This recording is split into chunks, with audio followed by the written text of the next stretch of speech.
अच्छा जी, sorry for the delay. Class थोड़ी हमारी लेट स्टार्ट हुई, थोड़े से टेक्निकल इश्यूज थे नेट की वजह से, we started a bit late.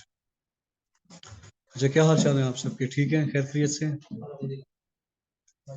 अच्छा, आप में से कितने बच्चे इस साल अपेयर हो रहे हैं पीएमएस में? 25 में अपेयर हो रहे हैं। सारी मिडल वाली लाइट ऑफ कर दें ताकि फोकस। ठीक है, ठीक है, बस। So all of you are going to appear in 25 2024 PMS. Yes, 2024 PMS. तमाम बच्चे अपेयर हो रहे हैं सारे? आप तो बच्चे लग रहे हैं यार अभी। अच्छा, ठीक हो गया। Students, a brief introduction of myself. My name is Mohammad Umair Akhtar and I have been teaching this subject for almost since 2018, 5-6 साल जितना ड्यूरेशन हो गई है। And I started this teaching this subject because I had been securing good marks और मेरे through out attempts English एसे और English प्रेसी में अच्छे मार्क्स आते रहे हैं और पास होती रही अटेम्प्ट्स। इसमें हाईएस्ट मार्क्स जो थे दैट वर 72। एक अटेम्प्ट में 62 मार्क्स थे। इस तरह 45 भी हैं, 48 भी हैं, 56 भी हैं। डिफरेंट कैटेगरीज में ये अटेम्प्ट्स में डिफरेंट मार्क्स आते रहे। अच्छा बेटा, शायद अंदर वो पानी की बोतल पड़ी होगी ऑफिस में, वो जरा ले आना। अच्छा, नहीं दूसरी पड़ी होगी, दूसरी। अच्छा, ऐसे के हवाले से स्टूडेंट्स काफी सारी चीजें हैं जो मार्केट में या सीएसएस में मौजूद हैं, बोथ पीएमएस के हवाले से भी और सीएसएस के हवाले से। अच्छा, डे वन से देखिए, मैं आपको एक चीज बता दूं, इंग्लिश एसे कोई डिफिकल्ट चीज नहीं। टोटल जो मेरी अटेम्प्ट्स पास हुई हैं, probably the credit goes to my composed mindset, mental composure, mental सुकून, मेंटल कंपोयर आपका इस सब्जेक्ट के लिए। थैंक यू, बस बैठ जाए, बैठ जाए, बस यहाँ पर।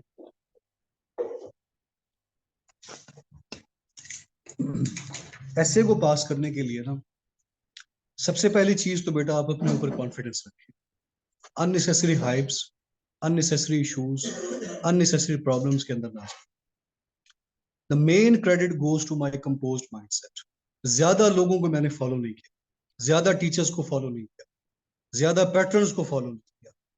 एक आध टीचर थे जिनको मैंने फॉलो किया, credit goes to him. He taught me some dynamics and some certain skills of the essay. तो 5-6 चीजें हैं ऐसे में जो आपको साथ लेकर चलनी होती हैं। सबसे पहली चीज तो बेटा इसमें होती है कि आपने राइट टॉपिक सिलेक्शन करनी। कि आप पीएमएस में अपेयर होते हैं या सीएसएस में, तो आपके सामने 7-8 टॉपिक्स हैं। सबसे पहला मरला होता है राइट टॉपिक सिलेक्शन का। अब राइट टॉपिक सिलेक्शन जो होती है उस पर भी डिटेल में बात करेंगे, हर चीज को अच्छी तरह से देखेंगे।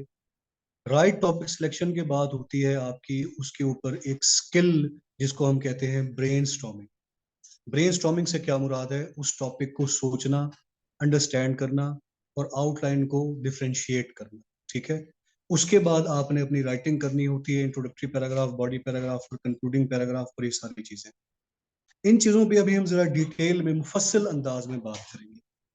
पंच लाइन अगर मैं आपको बताऊं तो main issue is of your practice, कि ज्यादा से ज्यादा आपने राइटिंग की प्रैक्टिस करनी है। कि जब आप पेपर हॉल में बैठे हों, आपका माइंड कितनी तेजी से आइडियाज को रिफ्लेक्ट बैक करता है, कितनी तेजी से आप उन आइडियाज को रिप्रोड्यूस करते हैं, कितना कंटेंट आप सेल्फ राइटिंग का करते हैं, कितना कंटेंट आप अपना जो ऐसे है खुद क्रिएट करते हैं, खुद कंस्ट्रक्ट करते हैं। और जो रटी रटाई चीजें होती हैं, जो बहुत ज्यादा डाटा होता है, बहुत ज्यादा एक्सप्रेशन होते हैं, उससे हमने अवॉइड करना है। सो सिंप्लीफाई, सिंपल मैनर में, सिंपल अंदाज में चीजों को लेकर चलना है। ठीक है, तो वन बाय वन इन तमाम चीजों को हम डिस्कस करने की कोशिश करते हैं। सबसे पहली चीज जो हमें नजर आती है ऐसे के अंदर, स्टेप बाय स्टेप चलेंगे और मेरी पूरी कोशिश है कि आपको हर चीज ऐसे के हवाले से आज क्लियर हो जाए। देखिए, Asad, don't write it, please don't write on this.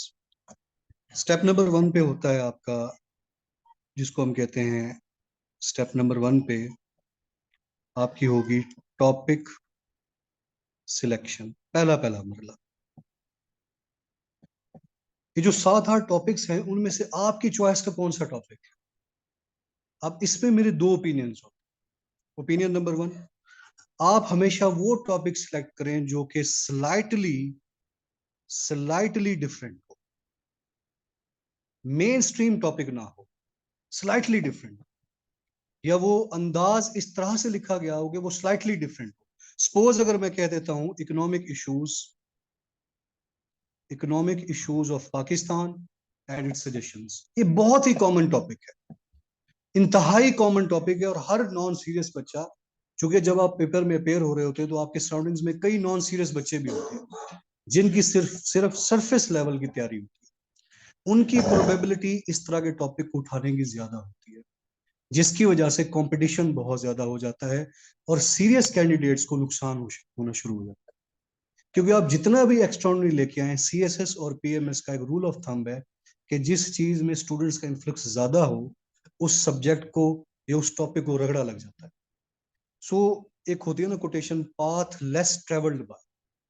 सो हमने वो टॉपिक उठाना है। मैं सिर्फ आपको अपना व्यू दे रहा हूँ कि I use to go for the slightly different topics, बिल्कुल मेन स्ट्रीम वाले टॉपिक से जो हट के हैं, क्योंकि वहां पे मुझे लगता है कि कंपटीशन बहुत पड़ जाता है और आप खुद को स्टैंड आउट नहीं कर सकते।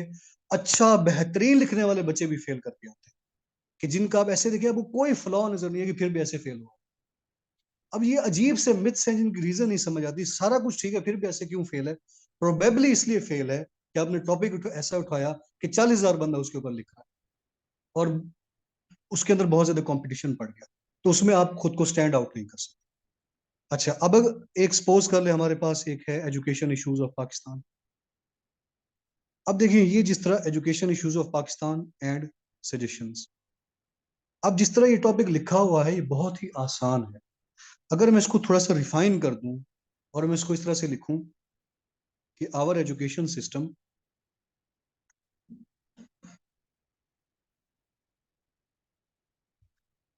हैज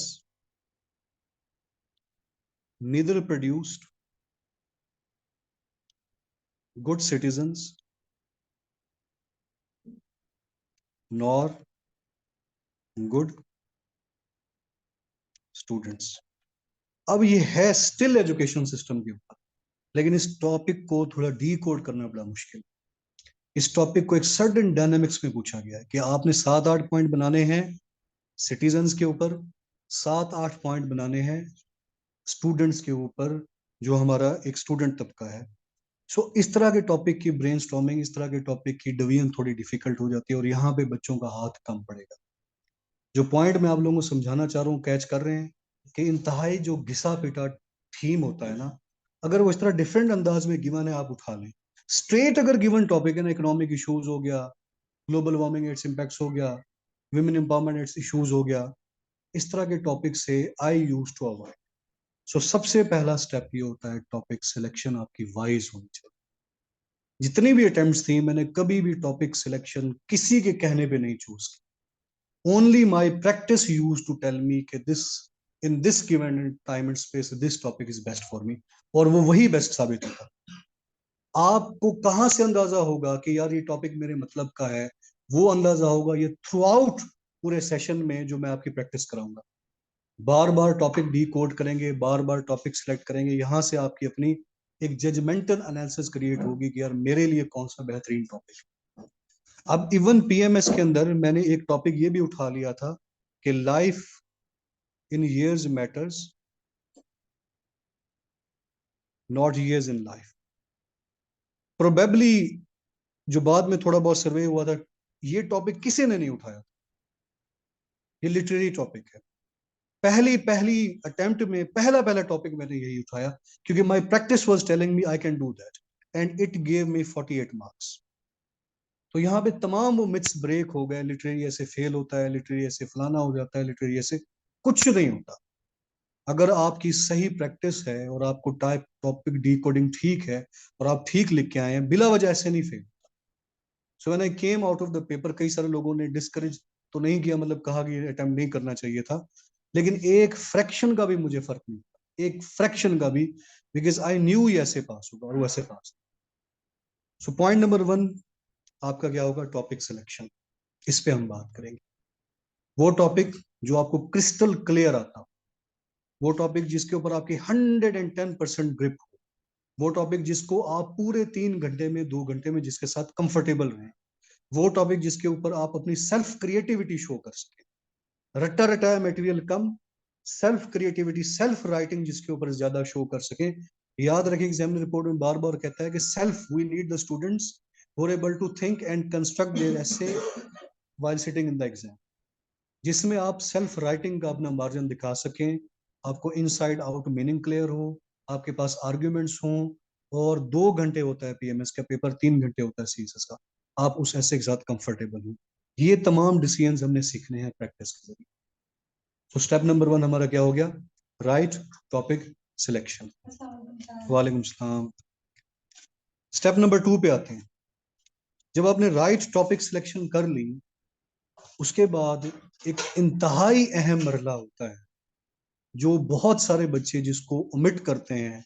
वो नॉलेज के पीछे बहुत भागते हैं, इस एक पर्टिकुलर स्किल के पीछे कम भागते हैं, जो कि मैं आपकी बहुत ज्यादा प्रैक्टिस कराऊंगा। That is called brain storming. Brain storming, इस चीज की ना प्रैक्टिस बच्चे को कराई जाती है, ना ही बच्चा करता है, क्योंकि इसके अंदर इस्तेमाल होती है मेंटल बॉयलिंग। खुद को झंझोड़ना पड़ता है, अपने अंदर से नॉलेज निकालना पड़ता है। अब ये चीजें अकेडमीज नहीं प्रैक्टिस कराती। अकेडमी में ज्यादातर आपको नोट्स मिल जाएंगे, रटे रटाए ये लिखो, 100 के 100 बच्चे वही लिख के आ रहे हैं, 100 के 100 एकेडमिक स्टफ प्रोड्यूस हो गया, 100 के 100 को रगड़ा लग गया, अपनी सेल्फ क्रिएटिविटी कोई नहीं दिखाएंगे। ब्रेन स्टॉर्मिंग से मुराद क्या है? ब्रेन स्टॉर्मिंग से मुराद है अपने ब्रेन को स्टॉर्म करना, अपने ब्रेन को इस्तेमाल करना, उस टॉपिक को एनालाइज करना, और आपके जहन में जितना नॉलेज है उस नॉलेज को निकाल के उस टॉपिक से लिंक करने का art is called brainstorm.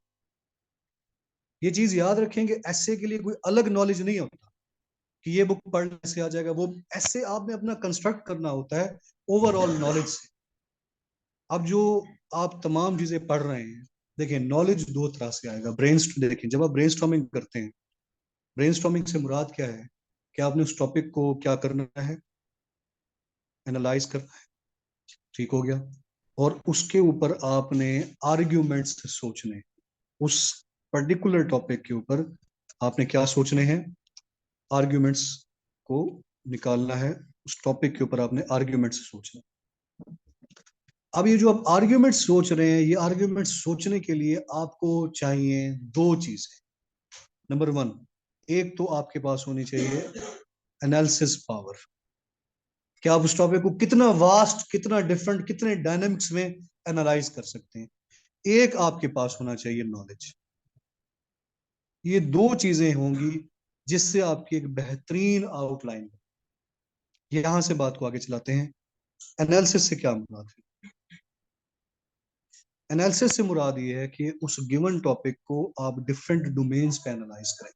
Suppose मैं कहता हूं peace is the essential message of Islam, या इस्लाम पीस की बात करता है, तो उसको मैं एनालाइज करता हूं इंडिविजुअल लेवल पे।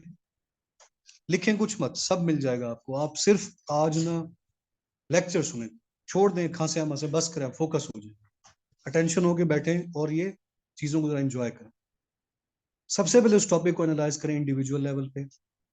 इंडिविजुअल लेवल से थोड़े बड़े लेवल पे जाए, जिसको हम कहते हैं सोशल लेवल। उस टॉपिक को अपनी सोसाइटी में ऑब्जर्व करें, उस टॉपिक को पूरी दुनिया की सोसाइटी में ऑब्जर्व करें, उस टॉपिक को डिफरेंट सोसाइटीज में ऑब्जर्व करें। उसके बाद आपने जाना है जिसको हम कहते हैं थोड़ा सा स्टेट लेवल के ऊपर या पॉलिटिकल लेवल के ऊपर। स्टेट लेवल पे देखें उस एक पर्टिकुलर टॉपिक के क्या क्या रिpercussions हैं। अगर मैं कहता हूं कि peace is the essential message of Islam, या इस्लाम पीस की बात करता है, तो इस्लाम आपकी जिंदगियों में, इनफरादी जिंदगी में कैसे पीस लेकर आता है? वो क्या कंपोनेंट्स हैं, वो क्या आर्ग्यूमेंट्स हैं जिससे ये शो होता है कि इस्लाम एक मुआशरे में पीस लेकर आता है?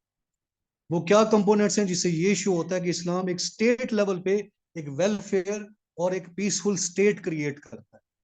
वो क्या आर्ग्यूमेंट्स हैं जो कि ये शो करेंगे इस्लाम state to state, regional level पे, between the different countries, state से बड़ा लेवल हमारा क्या होगा?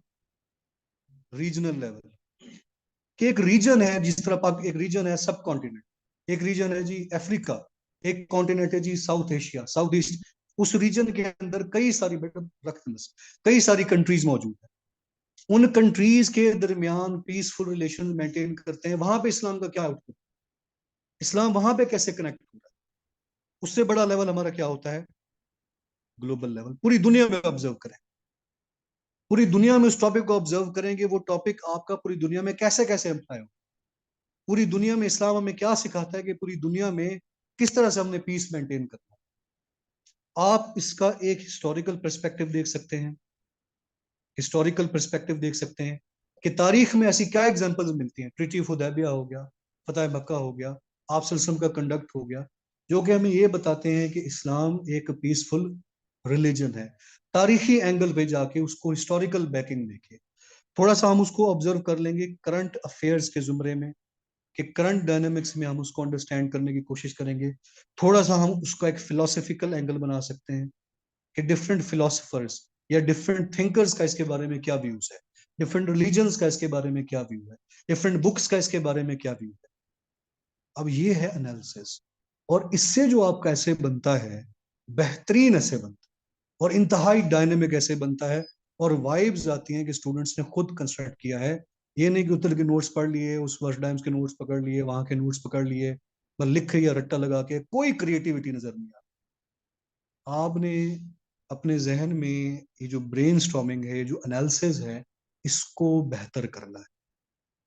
अब ये सारे जो हम समझ लेंगे, जब हमने सोचना है, अगर किसी एक टॉपिक पे सोचना है, तो उस टॉपिक पे सोचने के लिए हमारे पास ये डोमेन्स, कि हम individual level, social level, state level, historical level, current affairs, philosophical angle, Pakistan का एंगल, इस तरह पे अपने जहन के घोड़े दौड़ाएंगे और आर्ग्यूमेंट्स निकालने की कोशिश करें। इस चीज को कहते हैं ब्रेनस्टॉर्मिंग, कि आप ना पूरा नॉलेज निकाल के उसको लिंक कर रहे हैं अपने टॉपिक के साथ, और उस 3 घंटे में आपकी दुनिया सिर्फ वो टॉपिक है, आपका किसी चीज से कोई ताल्लुक नहीं है। पूरे मेंटल फोकस के साथ जब टॉपिक सेलेक्ट कर लें, तमाम दुनिया माफिया से साइट पे हो जाए, पूरा फोकस करें और तमाम अपने आइडियाज को कन्वर्ज करके उस टॉपिक के ऊपर लेके आए।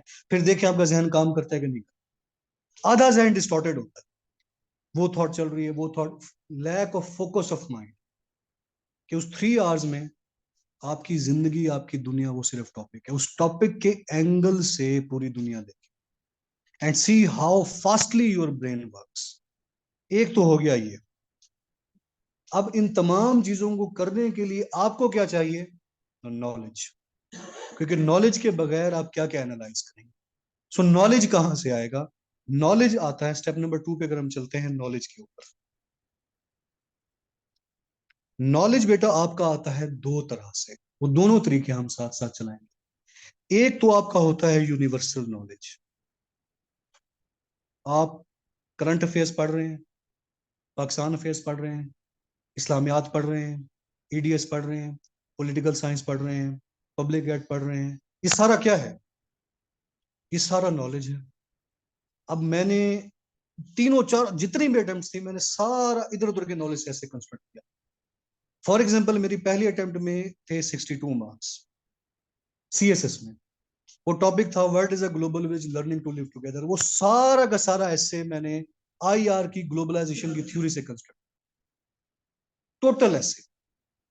इस तरह एक ऐसे था जो मैंने इस्लामियात के नॉलेज से ज्यादा हासिल किया। एक नॉलेज, एक ऐसे ऐसा था जो मैंने यूएस हिस्ट्री को कुछ आर्ग्यूमेंट्स, कुछ पाकिस्तान अफेयर्स के आर्ग्यूमेंट्स, कुछ आईआर के आर्ग्यूमेंट्स, कुछ करंट अफेयर्स के आर्ग्यूमेंट्स, कुछ पाकिस्तान की सोसाइटी को। अब एक चीज याद रखें, जो आप सोसाइटी को ऑब्जर्व करते हैं उससे भी आपको कई आर्ग्यूमेंट्स मिलते हैं। आपकी न्यूज़पेपर रीडिंग से आपको कई आर्ग्यूमेंट्स मिलते हैं। बेहतरीन सोर्स इंस्टेंट नॉलेज का न्यूज़पेपर है, बेहतरीन सोर्स। कहीं पे कंदील बलोच केस हो गया है, कहीं पे कोई मर्डर केस हो गया है, कहीं पे जैनब मर्डर केस हो गया है। आप ये आर्ग्यूमेंट जहन में रहते हैं बंदे के, और मौके की मुनासबत से बंदा उनको लिंक करता है, और यही लिंकिंग आर्ट हमने सीखा। एक हो गया आपका इसको कहने के यूनिवर्सल सा नॉलेज जो कि आप अपने सीएसएस में हासिल करेंगे। एक हो गया टॉपिक स्पेसिफिक नॉलेज, कि जो जो मैं आपको टॉपिक देता जाऊंगा ऐसे का, उसके ऊपर मैं आपको रीडिंग मटेरियल सेंड करता जाऊंगा। उस रीडिंग मटेरियल को आप करेंगे रीड, और उसके ऊपर आउटलाइंस बना बना के मुझे चेक। दोनों स्ट्रेटेजीज पे हम चलेंगे, क्योंकि ये थोड़ा लॉन्ग टर्म है, ये थोड़ा शॉर्ट टर्म है।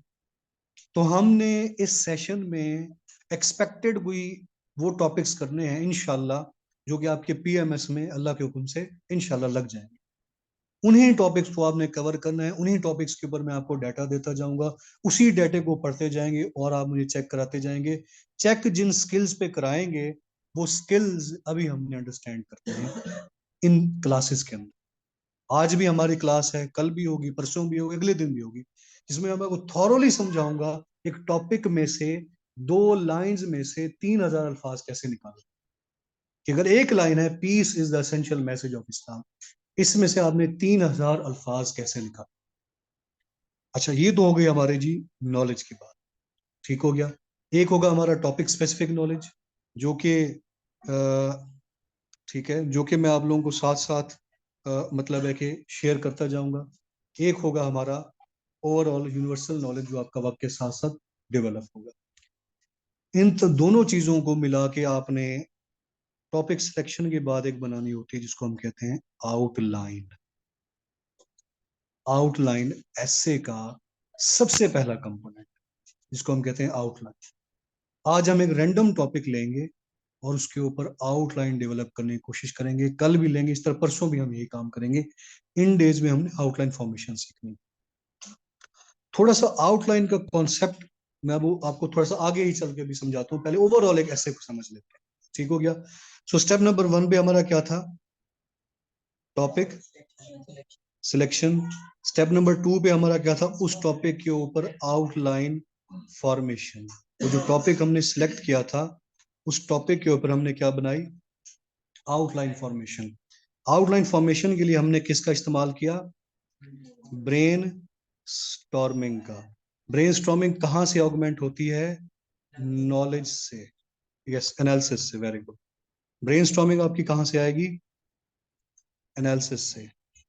एनालिसिस आपका बेस करेगा दो चीजों के ऊपर, एक तो जो मैं आपको टॉपिक स्पेसिफिक नॉलेज देता जाऊंगा वो, और एक आपका सीएसएस का ओवरऑल यूनिवर्सल जो नॉलेज होगा, उससे आपका एनालिसिस बिल्डअप होगा।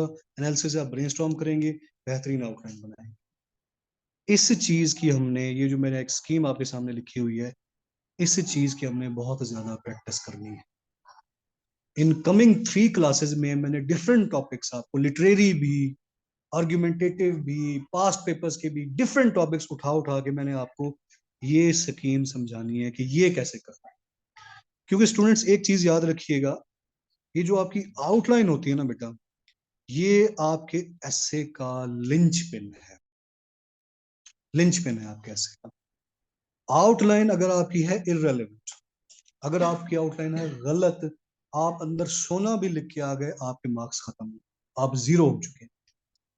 जब टॉपिक ही इररेलेवेंट कर दिया है, पूछा कुछ है, आप कुछ बता के आए हैं, वो केस गॉन। तो आपने कई बार सुना होगा, यार वो उधर से पढ़ के आया, उधर से पढ़ गया, ऐसे में इतने 5-6 नंबर हैं। उसकी रीजन ये है कि टॉपिक डिकोडिंग गलत है, पूछा कुछ गया था, बताया कुछ है, सारा ऐसे गलत डायरेक्शन में चल पड़ा। ये अंदाजा कहाँ से हो जाता है? आउटलाइन से क्लियर। सो ये बात गलत नहीं है कि ज्यादातर ऐसे आउटलाइन पे डिसाइड होता है। तो आउटलाइन अगर आपकी गलत है, मे भी वो आगे रीड नहीं करेगा। और बहुत सारे कैंडिडेट्स हैं, उसके ऊपर अच्छा खासा बर्डन है, इतना कोई अच्छा नहीं होगा वो आपके साथ बैठ के आउटलाइन, पेपर फेंकेगा दूसरा पेपर उठाएगा। सो आपने बेहतरीन आउटलाइन बनाना सीखनी है। आउटलाइन फॉर्मेशन पे अभी हम डिटेल में बात करेंगे। फिलहाल मैं आपको सिर्फ इतना बता देता हूँ, जो आउटलाइन फॉर्मेशन होती है, ये बेसिकली एक, समझ लें कि एक स्केल्टन ऑफ द एसे होता है। एक स्केल्टन होता है, अहम अहम पॉइंट्स जो आपने अपने लिखने हैं ऐसे में, वो बाहर आप एक आउटलाइन की शक्ल में लिख देते हैं, जो कि अभी हम थोड़ी देर में प्रैक्टिस करने वाले हैं, ठीक हो गया। थर्ड स्टेप हमारे पास क्या होता है? जब आपने आउटलाइन फॉर्मुलेट कर ली है, उसके बाद सबसे इंपॉर्टेंट मरहला आपका होता है, मेक और ब्रेक सिचुएशन आपकी ऐसे की होती है, that is called introductory paragraph. Introductory paragraph.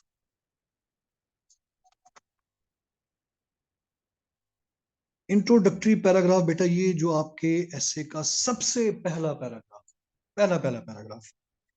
अब ये बहुत इंपॉर्टेंट है. यहाँ पे गलती की कोई गुंजाइश नहीं है, क्योंकि यहाँ पे गलती का मतलब आपने अपना एक्सप्रेशन, अपना इंप्रेशन बहुत डाउन कर दिया. And first impression is the last impression.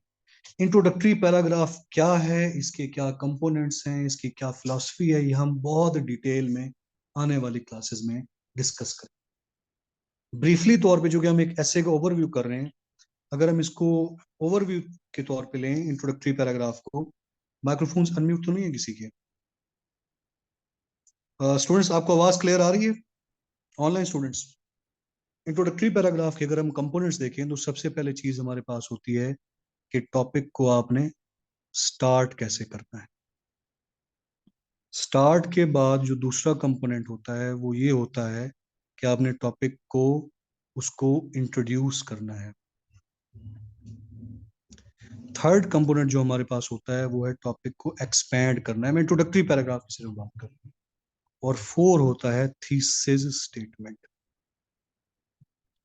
आपके इंट्रोडक्टरी पैराग्राफ के ये चार कंपोनेंट्स होते हैं.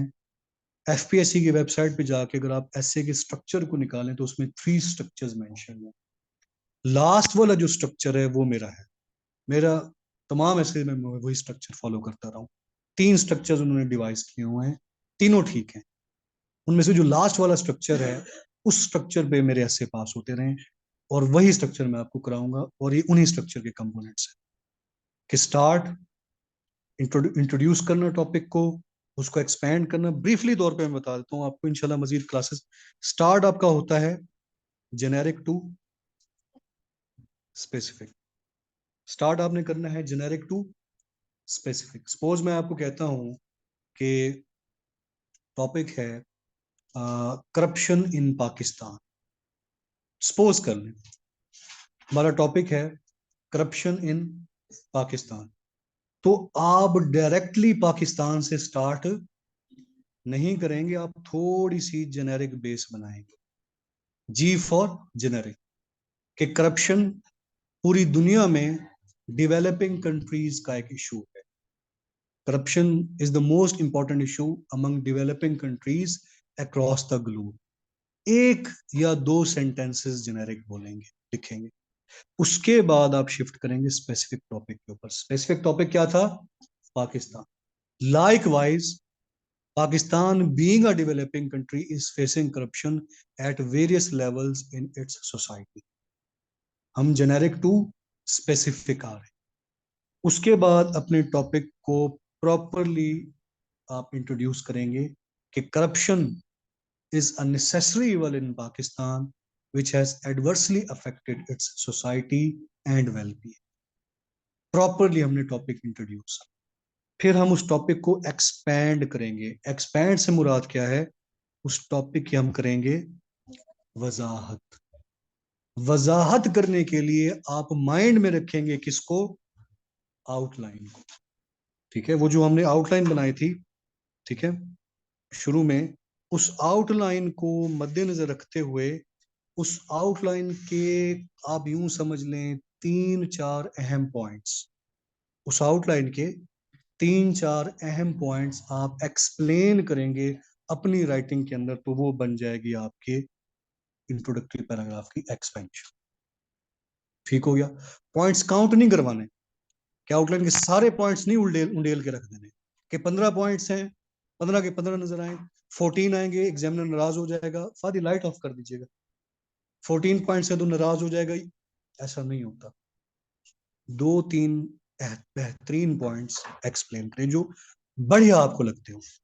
ऐसे आपकी अपनी ब्रेन चाइल्ड होता है. ये सारी आउटलाइन आप खुद कंस्ट्रक्ट करेंगे सारा कुछ. तो आपकी इतनी एनालिसिस पावर होनी चाहिए कि आपको पता होगा यार ये मेरी आउटलाइन के तगड़े पॉइंट्स हैं, इन्हीं को मैं इंट्रोडक्शन में लेकर. सो दो तीन पॉइंट्स आप उसके एक्सप्लेन करेंगे. आखिरी कंपोनेंट होता है थीसिस स्टेटमेंट का. अब थीसिस स्टेटमेंट क्या है, क्या इसके फॉर्मेशन है, क्या इसकी साइंस है, क्या इसके कंपोनेंट्स हैं, डिटेल में हम डिस्कस करेंगे.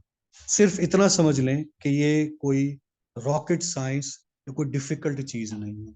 इसके नेम से आपने हरगिज नहीं घबराना। पता नहीं कोई थीसिस स्टेटमेंट, पता नहीं क्या चीज है। और उसको, मेरे पास एक स्टूडेंट, मेरा बहुत अच्छा स्टूडेंट है, उसका पीएमएस कैसे पास हो गया, उस बकौल उसके, अभी तक मैं हैरान हूँ। कहते मैंने एक टीचर को ज्वाइन किया, वो बहुत बूढ़े थे, कहते 6 महीने तक उसने मुझे थीसिस स्टेटमेंट पे उलझाए रखा। थीसिस स्टेटमेंट एक ऐसी चीज अनफॉर्चुनेटली बना दी गई है कि पता नहीं इसको ऐसे प्रेजेंट कर दिया जाता है कि बच्चे को डरा धमका दिया जाता है, डराया और धमकाया जाता है आपको, ये ऐसे की गर्ज से। इंतहाई सिंपल चीज है, हम डिटेल में अंडरस्टैंड करेंगे थीसिस स्टेटमेंट क्या है। Don't worry about that. ये हो गया हमारा इंट्रोडक्टरी पैराग्राफ का एक ब्रीफ से, मैंने आपको स्ट्रक्चर अंडरस्टैंड करा। इंट्रोडक्टरी पैराग्राफ को आप कभी भी सिंगल गो में नहीं लिखेंगे, ये चीज याद। रफ पेज पे जाके नीट क्लीन एक इंट्रोडक्टरी पैराग्राफ लिखेंगे, ए टू जेड मुकम्मल। उसके अंदर कोई पंक्चुएशन की मिस्टेक नहीं होनी चाहिए, कोई लॉजिकल फैलेसी नहीं होनी चाहिए, कोई वर्बोसिटी नहीं होनी चाहिए, किसी तमाम नीट क्लीन करके फिर फ्रंट पेज पे आप लिखें। इसके ऊपर 15 मिनट भी इन्वेस्ट करने पड़ते हैं, एग्जामिनेशन हॉल के अंदर इन्वेस्ट करें, क्योंकि ये प्रोबेबली आपकी जिंदगी की सबसे इंपॉर्टेंट इन्वेस्टमेंट। क्योंकि इंट्रो और आउटलाइन पे तकरीबन ऐसे डिसाइड हो जाता है, तकरीबन। और अगर कोई कटर एग्जामिनर बैठा है जो वैसे ही जान छुड़ा रहा है, वो वैसे ही यहां से आपको निकाल। ये दो एरियाज अगर आप क्लियर कर गए ना, समझ लें कि आपने 60% मैदान मार। आगे उसने रेंडमली पैराग्राफ चेक करने, उधर मेरा ख्याल बंदा नहीं फंसता अगर प्रैक्टिस ठीक की हुई हो और पूरा करके आया उससे। और ऐसा ना हो कि आप हर एक पैराग्राफ में उसको चार चार चार पांच पांच मिस्टेक दे रहे हैं, ऐसा नहीं होना चाहिए।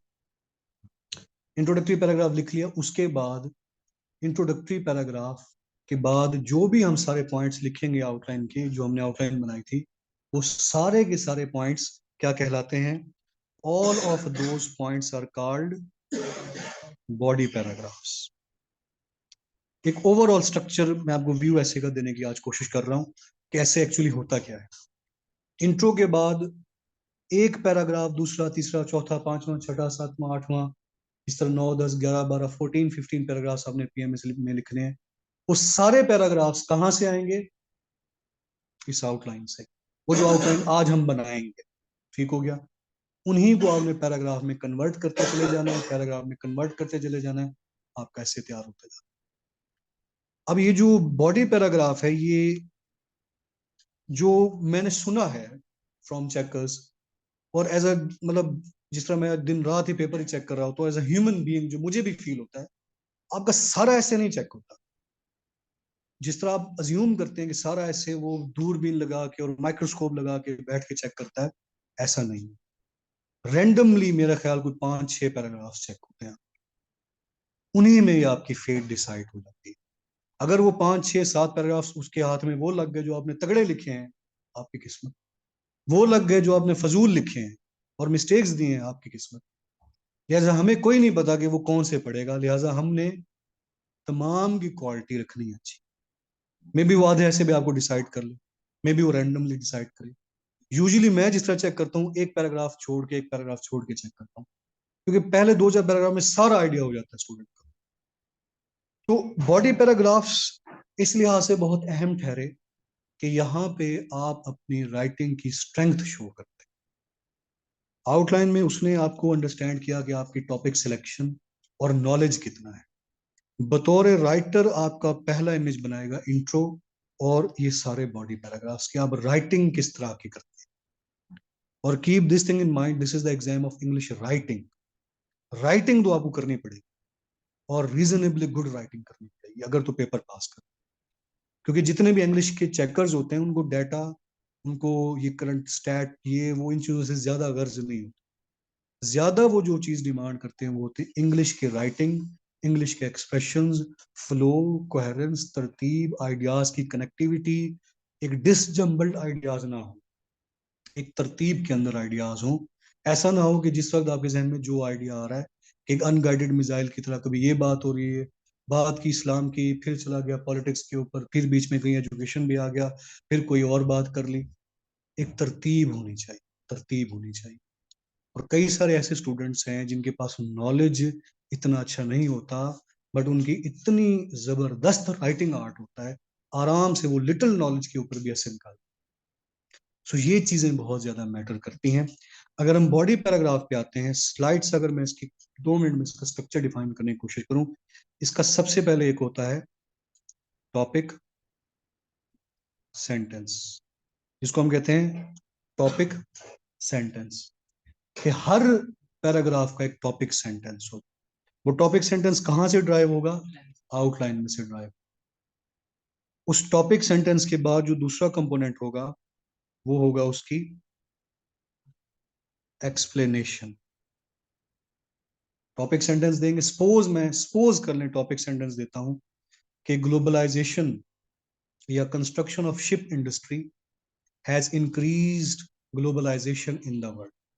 या सपोज कर ले मैं टॉपिक सेंटेंस सेट करता हूं, social media has increased globalization in the world. अब उसको जब मैं एक्सप्लेन करूंगा तो 2 फ्रंट्स पे मैंने उसका जवाब देना है, वाई और हाउ के ऊपर। कि why it increases and how it increases. How it increases, it has reduced the factor of time and space, thereby bringing the people of different areas very close. कि विद इन नो टाइम आप get connected हो जाते हैं with the people across the world, time और space का factor reduce हो गया। Why? Because association and connection is the basic need of the human being and man is the social animal. Third segment जो हमारा होता है इसका, वो होता है सपोर्टिंग डिटेल्स का। Supporting details, supporting details means के details given to support your topic sentence. These details will contain your self-written arguments, self-written your knowledge, compounded and substantiated with the help of relevant examples. कि आपका argument को back किया जा रहा हो knowledge की मदद से। वो नॉलेज कहां से आएगा? आपकी एग्जाम्पल से आएगा। एग्जाम्पल का पैराग्राफ में होना बहुत जरूरी है, क्योंकि एग्जाम्पल एक क्रक्स के तौर पे काम करती है जिसके गिर्द आपका टोटल पैराग्राफ रोटेट करता है। सो आपके आर्ग्यूमेंट्स, एग्जाम्पल, जहां कहीं रिक्वायर्ड हो डाटा, डाटा दे दिया, बुक का रेफरेंस दे दिया, ऑथर का रेफरेंस दे दिया, किसी मैगजीन का रेफरेंस दे दिया, न्यूज़पेपर का रेफरेंस दे दिया, ये वो सारी चीजें। और आखिर में होगा फिनिशिंग सेंटेंस। ये हमारे सारे बॉडी पैराग्राफ का स्ट्रक्चर होगा। और आखिरी हमारा जो पैराग्राफ होगा वो होगा कंक्लूडिंग पैराग्राफ। उसके स्ट्रक्चर को मैं अभी डिफाइन नहीं कर रहा हूँ, ठीक है, टाइम ज्यादा होता जा रहा है क्योंकि हमें नेक्स्ट उस पर मूव करना है। लास्ट जो हमारा कंपोनेंट होगा वो क्या होगा? Concluding paragraph. आखिरी पैरा, इंट्रो और कंक्लूजन के दरमियान जितने भी पैराग्राफ्स हैं, all of them they are called the body paragraphs, and concluding paragraph is the last paragraph. इसके भी 4-5 कंपोनेंट्स हैं, इसको भी हम इंशाल्लाह डिटेल में अच्छी तरह से अंडरस्टैंड करेंगे। और याद रखिएगा स्टूडेंट्स, अगर आपके पेपर में टाई अप सिचुएशन हो जाए, टाई अप सिचुएशन, अगर आपको 1-2 पैराग्राफ छोड़ने पड़ जाए या 1-2 पैराग्राफ को लिंक करके लिखना पड़ जाए, वो कर दें। कंक्लूडिंग पैराग्राफ कभी ना छोड़ें। लफ्ज कंक्लूजन पैराग्राफ, कंक्लूजन लफ्ज आपके ऐसे में नजर आना चाहिए, क्योंकि इसका एक अलग से साइकोलॉजिकल इम्पैक्ट क्रिएट होता है। इट गिव्स द सेंस कि स्टूडेंट ने अपना ऐसे कंप्लीट किया है। ठीक हो गया? ये था हमारा एक ओवरऑल, इसको कह लेंगे स्ट्रक्चर ऑफ द एसे, या इसको हम ये कह लेंगे थोड़ा सा हमने, अच्छा अब इन तमाम चीजों को हमने अपने सेशंस के अंदर लेके चलना है। पहला हफ्ता हमने आउटलाइन फॉर्मेशन को देना है, कि जिसमें हम डिफरेंट आउटलाइंस समझेंगे, डिफरेंट टॉपिक्स को ब्रेक करेंगे, उनको डीकोड करेंगे और आउटलाइन फॉर्मेशन स्टार्ट करेंगे। पहला हफ्ता यानी कि ये जो वीक है, अगले 2 वीक्स आप डिफरेंट टॉपिक्स के ऊपर मुझे आउटलाइन बना बना के चेक करवाते रहे। कि टॉपिक मैं आपको दिया करूंगा, उसका एक रीडिंग मटेरियल, थोड़ी सी मैं आपसे स्ट्रेटेजी डिस्कस करना चाह रहा हूँ कि सेशन की ओवरऑल स्ट्रेटेजी क्या हो। कि पहला वीक हमारा इसके ऊपर लेक्चर में निकल गया, नेक्स्ट 2 वीक्स आपने करनी है प्रैक्टिस। प्रैक्टिस में क्या होगा? I will be giving you the topic, उसके ऊपर रेलिवेंट रीडिंग मटेरियल, आप उसको रीड करेंगे और आउटलाइन बना के आएंगे और चेक करवाएंगे। ये एक्टिविटी हम चलाएंगे 2 वीक्स तक, ताकि आपको आउटलाइन के ऊपर हैंड्स ऑन एक्सपीरियंस हो जाए। उसके बाद वीक नंबर 4 पे हम मूव करेंगे इंट्रोडक्टरी पैराग्राफ के ऊपर। इंट्रोडक्टरी पैराग्राफ, इन तमाम कंपोनेंट्स को डिटेल में अंडरस्टैंड करेंगे, और 1.5 हफ्ते तक आप इन डिफरेंट आउटलाइंस के ऊपर मुझे, जो आउटलाइंस आपने मुझे चेक कराई थी, उनके ऊपर आप मुझे डेली बेसिस पे इंट्रो पैराग्राफ लिख के चेक करवाते हैं। पहले हम इसके स्ट्रक्चर को अंडरस्टैंड कर लेंगे। कमिंग 1.5 वीक में, 1.5 वीक में, जो आउटलाइंस पे आप इंट्रोज आउटलाइंस बना चुके होंगे, उनके ऊपर आप मुझे इंट्रोडक्टरी पैराग्राफ लिख के चेक करवाएं। उसके बाद जो नेक्स्ट वीक होगा, हमने मूव करना है बॉडी पैराग्राफ। सारे स्ट्रक्चर को अंडरस्टैंड करेंगे, और 1.5 वीक तक इन आउटलाइंस के ऊपर आप मुझे बॉडी पैराग्राफ्स को लिख के चेक करवाते हैं। और लास्ट वीक में हमने मूव कर जाना है किसके ऊपर, हमारा जो है वो कंक्लूडिंग पैराग्राफ के ऊपर। एंड सेम 1.5 वीक तक आप इसकी प्रैक्टिस करें। सो सेशन का पहला पार्ट क्या है, एक एक कंपोनेंट को अलग अलग समझना, और एक एक कंपोनेंट की अलग अलग प्रैक्टिस करना, ताकि आपको तमाम स्ट्रक्चर्स आपके हाथ से बार बार बार बार लिख के आपको जहन नशीन हो जाए। उसके बाद सेकंड लास्ट वीक में हम शिफ्ट करेंगे हाफ एसे के ऊपर, जिसको शॉर्ट एसे भी आप कह सकते हैं। शॉर्ट एसे कि सपोज अगर आपके पीएमएस के हैं 15 पॉइंट्स, तो आपको मैं टॉपिक दूंगा जिसके ऊपर आप मुझे पहले 7-8 पॉइंट्स के ऊपर, यानी कि हाफ एसे, हाफ आउटलाइन के ऊपर आप ऐसे मुझे लिख के चेक करवाएं, ताकि जो आप एक एक पैराग्राफ की जो राइटिंग की हैबिट होगी, उसको हमने फिर ब्रेक करना है, और हमने एक गो के अंदर 7-8 पैराग्राफ्स लिखने की प्रैक्टिस करनी है। यानी कि हम स्पैन ऑफ राइटिंग और स्पैन ऑफ अटेंशन के ऊपर काम करेंगे। फिर इसी तरह आपने मतलब पूरा वीक, 1 वीक आपने मुझे हाफ हाफ करके ऐसे चेक करवाने हैं।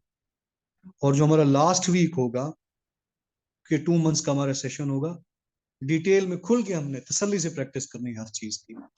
लास्ट वीक या लास्ट 2 वीक्स में आप मुझे डेली बेसिस पे, डिपेंडिंग अपॉन द सिचुएशन, अगर आप एक दिन का गैप लेना चाहें वो भी ठीक होगा, डेली करना चाहें वो भी ठीक होगा, टॉपिक मिलेगा, उसके ऊपर रीडिंग मटेरियल मिलेगा, खुद आपने मुकम्मल आउटलाइन ऐसे बना के मुझे चेक करवाना होगा कंप्लीट।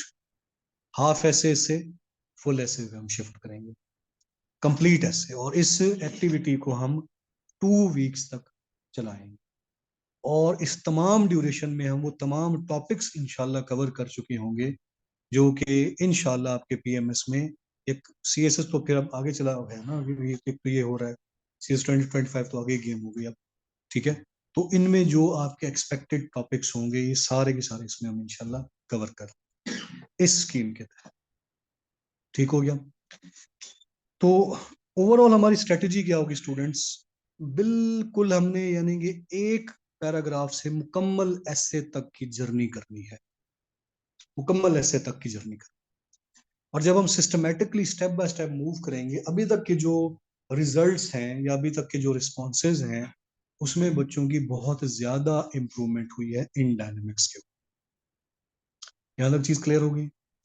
ये टोटल स्ट्रेटेजी आपके, आई थॉट के पहले दिन आपको क्लियर हो कि हमने मूव इस तरह करना है अपने सेशंस के अंदर। अच्छा, हमारा टोटल जो सेशन होगा बेटा, इसमें समझ लेंगे 90% हमारी चेकिंग, इवेल्युएशन। आप इसको यूं कंसीडर कर सकते हैं कि ये एक इवेल्युएशन बेस्ड सेशन हो, इसमें टोटल इस हफ्ता लेक्चर्स हैं, और फिर वो इंट्रो, बॉडी पैराग्राफ और कंक्लूजन, टोटल लेक्चर्स यही हैं, बाकी सारी आपकी प्रैक्टिस है।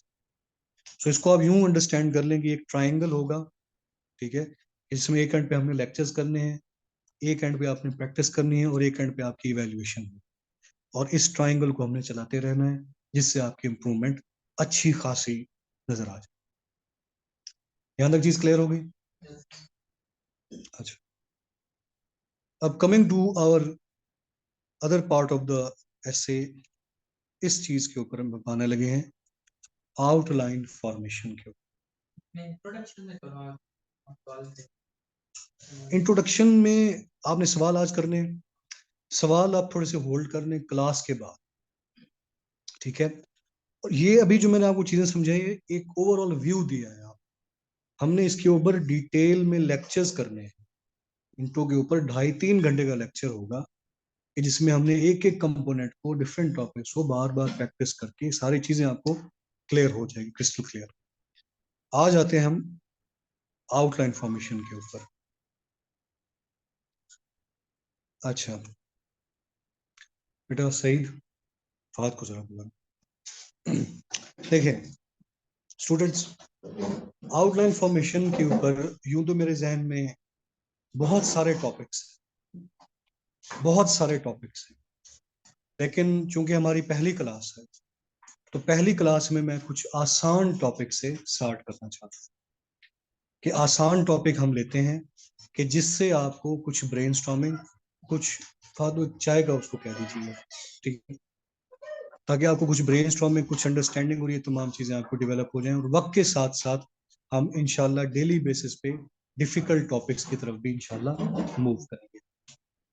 आसान सा टॉपिक आज हम ले रहे हैं, मे बी आज हम 2 टॉपिक डिस्कस करें, ये भी हो सकता है। एक टॉपिक है हमारा कि peace is the essential message of Islam. एक आसान से टॉपिक से स्टार्ट ले। लास्ट सेशन में मैंने बहुत डिफिकल्ट टॉपिक से स्टार्ट किया तो बच्चे काफी डिस्करेज हो गए थे, ठीक है। सो देन आई रियलाइज कि पहली पहली की 1-2 क्लासेस में ना कुछ इजी टॉपिक हो ताकि आपका माइंड जरा वर्किंग पोजीशन में आ जाए, फिर हम डिफिकल्ट टॉपिक्स की तरफ भी जाएंगे, हर टॉपिक को हम इंशाल्लाह प्रैक्टिस करेंगे। अच्छा, peace is the essential message of,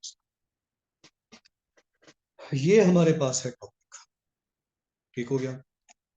इस टॉपिक में से आपने 1500 अल्फाज निकाल लें।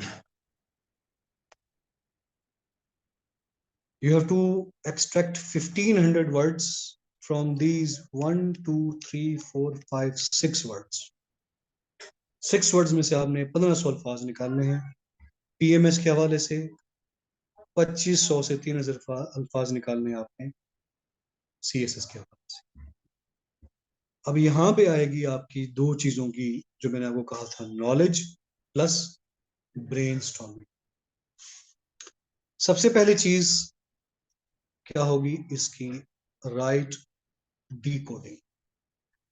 राइट डीकोडिंग, डीकोडिंग से क्या मुराद है, इस टॉपिक को राइटली तौर पे अंडरस्टैंड कर। अगर मैं इस टॉपिक को कंसाइज करके राइटली तौर पे अंडरस्टैंड करता हूं तो मीनिंग क्या निकलता है, peace is the essential message of Islam से क्या मुराद है कि Islam talks about peace. Concise करता हूं, अगर मैं उसको डी कोड करूं, अब उसका मेन क्रक्स निकालूं कि इस्लाम बात करता है पीस की, यानी कि इस्लाम मेंटेन करता है पीस, अमन सिखाता है इस्लाम, पीस सिखाता है इस्लाम, इंडिविजुअल लेवल पे भी, सोशल लेवल पे भी, कलेक्टिव लेवल पे, इंटरनेशनल लेवल पे, ग्लोबल लेवल पे, तारीखी एतबार से, करंट अफेयर्स के हवाले से, डिफरेंट फिलोसफर्स क्या कहते हैं, डिफरेंट रिलीजन्स के, इस डोमेन में मैंने अब गेम कर दी है। अब इसको अगर मैं मजीद नैरो डाउन करूं तो अब मेरी थॉट का फोकस कहाँ पे होगा कि मैंने इस्लाम और पीस को आपस में करना है लिंक। इस्लाम और पीस को मैंने आपस में करना है लिंक। तो सबसे पहला स्टेप जो हमारा क्या होगा वो होगी इसके ऊपर ब्रेन स्टॉर्मिंग। अभी आप थोड़ी देर में देखिएगा, अभी ये सारा का सारा ऐसे आप खुद कंस्ट्रक्ट करेंगे। अच्छा, यहां पे मैं लिख रहा हूं इस्लाम एंश्योर्स पीस। थोड़ा सा अपने जहनों को जरा ओपन करें, आपके जहन में क्या क्या आर्ग्यूमेंट्स आते हैं, इस्लाम कैसे पीस मेंटेन करता है, क्या आपके जहन में आर्ग्यूमेंट्स आते हैं। शाबाश। देखें मैं एक चीज बताऊं, जब आप सोचते हैं ना, ब्रेनस्टॉर्मिंग करते हैं, देखें ब्रेनस्टॉर्मिंग के 2 तरीके हैं। तरीका नंबर 1, ये आपने सारा का सारा काम करना है रफ पेज के ऊपर। इस्लाम और पीस के ऊपर आपके माइंड में जो भी आर्ग्यूमेंट्स हैं, इस्लाम और पीस के ऊपर आपके जहन में जो कुछ भी है, चाहे वो गलत है, चाहे वो सही है, चाहे वो रेलेवेंट है, चाहे इररेलेवेंट है, जो कुछ है वो सारा निकाल दें। रफ ही कर रहे हैं ना, कौन सा वो मतलब गलत हो जाएगा, ये हो जाएगा, वो हो जाएगा। रफ वर्क कर रहे हैं, लिखें। जितना ज्यादा निकालते जाएंगे, जितना ज्यादा पॉइंट्स लिखते जाएंगे, उतना आपका जहन रिलैक्स होता जाएगा और आपको फील होगा कि आप कोई काम कर रहे हैं और मेंटल रिलैक्सेशन मिलेगी आपको पेपर के अंदर। आप मुझे बताएं क्या क्या पॉइंट्स। फॉरगिवनेस, शाबाश। Forgiveness, spread peace, very good, शाबाश। ह्यूमैनिटी की, ह्यूमैनिटी की इस्लाम जो है वो प्रचार करते हैं। मैं थोड़ा सा क्लियर करके लिखता जाऊं। ऑनलाइन स्टूडेंट्स आप भी थोड़ा सा पार्टिसिपेट करते रहिएगा। Sympathy, very good. जस्टिस, ठीक है। ब्रदरहुड, शाबाश, very good, very good. Honesty, equality, coexistence, शाबाश। तारीख में निकालें एग्जांपल, तारीख में क्या एग्जांपल निकलती है? जंगे बदर, ठीक है, वेरी गुड, वेरी गुड। फतह Mecca, conquest of Mecca, very good, शाबाश। Last sermon of holy prophet, मिसाके Medina, very good. Declared rights of everyone, शाबाश। Faisal Shahzad, Bilal, treaty of Hudaibiya, treaty of Hudaibiya,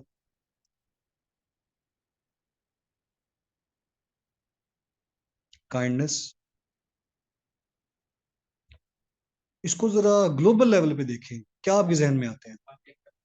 वाकई करबला, और क्या आता है जहन में? सोचते जाएं, सोचते जाएं। ठीक है, नजरान वाला वाकया। और आपके जहन में क्या आर्ग्यूमेंट्स आते हैं? नमाज, रोजा, fundamental prayers, current scenario of peace, शाबाश। प्रेयर, जक़ात, हज, सेइंग्स। अब ये तमाम पॉइंट्स हमने for the time being randomly सोचे कि इस्लाम हमें इस तरह से पीस सिखाता है। नेक्स्ट स्टेप में हमने क्या करना है, इसको एक कंप्लीट आउटलाइन की शक्ल देना। अगर मैं इसको थोड़ा सा स्टेप बाय स्टेप लेकर चलने की कोशिश करूं, स्टेप बाय स्टेप लेकर चलने की कोशिश करूं, तो मैं इसको यूं कुछ लिख सकता हूं। सबसे पहला जो आपका कंपोनेंट होगा वो होगा इंट्रोडक्टरी पैराग्राफ। मैं आउटलाइन अब आपके सामने बना रहा हूं। Step number 2, Islam ensures peace, ठीक हो गया। Step number 1, Islam maintains peace at individual level. Step by step हम चल रहे हैं। Islam maintains peace, main heading हो गई। Islam maintains peace at individual level, point number 1। अब हम इसको थोड़ा सा ब्रेनस्टॉर्म भी करने की कोशिश करते हैं और चीजों को फर्दर अंडरस्टैंड करने की भी कोशिश करते हैं। इंडिविजुअल लेवल पे अगर आप जाती हैसियत में सोचते हैं, तो ऐसी क्या आर्ग्यूमेंट्स हैं जो आपके आपके जहन में आते हैं, जो आपको शो कराते हैं इस्लाम एक पीसफुल रिलीजन? सबसे पहला जो हम देखते हैं इंडिविजुअल लेवल पे, वो हमें ये नजर आता है कि इंडिविजुअल लेवल पे इस्लाम कंपल्शन ऑफ एजुकेशन की बात करता है। एजुकेशन, इस्लाम वो वाहिद रिलीजन है पूरी दुनिया का, when it came into being, इसका लफ्ज पहला लफ्ज जो फर्स्ट वर्ड था, दैट वाज इकरा, that was to read, education. And it is probably the only religion at that time which altered the course of history by granting the right of education equally to men and women. सबसे पहला जाती, अगर मैं अपनी जाती जिंदगी में देखूं, सबसे पहली चीज जाती जिंदगी में जो इस्लाम मेरे ऊपर लेके आता है, जिससे मेरा ये जहन पीसफुल होता है और मेरी सोच पीसफुल होती है, वो ये कि इस्लाम ने मुझ पे फर्ज किया है कि इल्म हासिल करो। इल्म नाम है रैशनैलिटी का, इल्म नाम है लॉजिक का, इल्म नाम है टॉलरेंस का, इल्म नाम है प्लुरलिज्म का, इल्म नाम है पेशेंस का। इल्म जो नॉलेज है वो आपको सिखाता है कि यार रेशियल डिस्क्रिमिनेशन से दूर जाओ, प्रोविंशियल डिस्क्रिमिनेशन से दूर जाओ, एथनिक क्लैशेस से दूर जाओ, वाइट ब्लैक फलानी सुप्रीमेसी से दूर जाओ, अमीर गरीब उस डिफरेंस में से दूर जाओ। एक जो एजुकेटेड बंदा होता है, theoretically and practically, he is his inclination towards peace is more as compare to stubborn mindset. Educated बंदा कभी भी आप उसको बहुत, आपको कोई ज्यादा जल्दी कैच कर सकता है एथनिक क्लैशेस के ऊपर, आपको पॉलिटिकल पोलराइजेशन के ऊपर कैच कर सकता है। जो बाहर रेली वाला बंदा है, जिसके पास कम नॉलेज है, आप उसको आराम से रिलीजन कार्ड प्ले करें, बाहर निकालें, जो पहले मिलिट्री लीडर्स करते रहे कि जिया ने आगे रिलीजन वाला कार्ड प्ले कर दिया, उसके पहले जो था उसने कैपिटलिज्म का कार्ड प्ले कर दिया, उसके बाद वाला भुट्टो कम्युनिज्म वाला कार्ड प्ले कर गया, उसके बाद वाला मुशर्रफ लिबरल इस्लाम वाला कर गया, अभी ये सारा खच मची हुई है। सो हमने different schools of thought produce किया, हमारी कोई नेशनल इंटीग्रिटी प्रोड्यूस नहीं हो सकी। We kept on making experiments with the democracy. जो एक एजुकेटेड बंदा होता है वो इन चीजों में, झांसों में नहीं आता। What is personality based politics? That is nothing. Peace, education brings tolerance in you.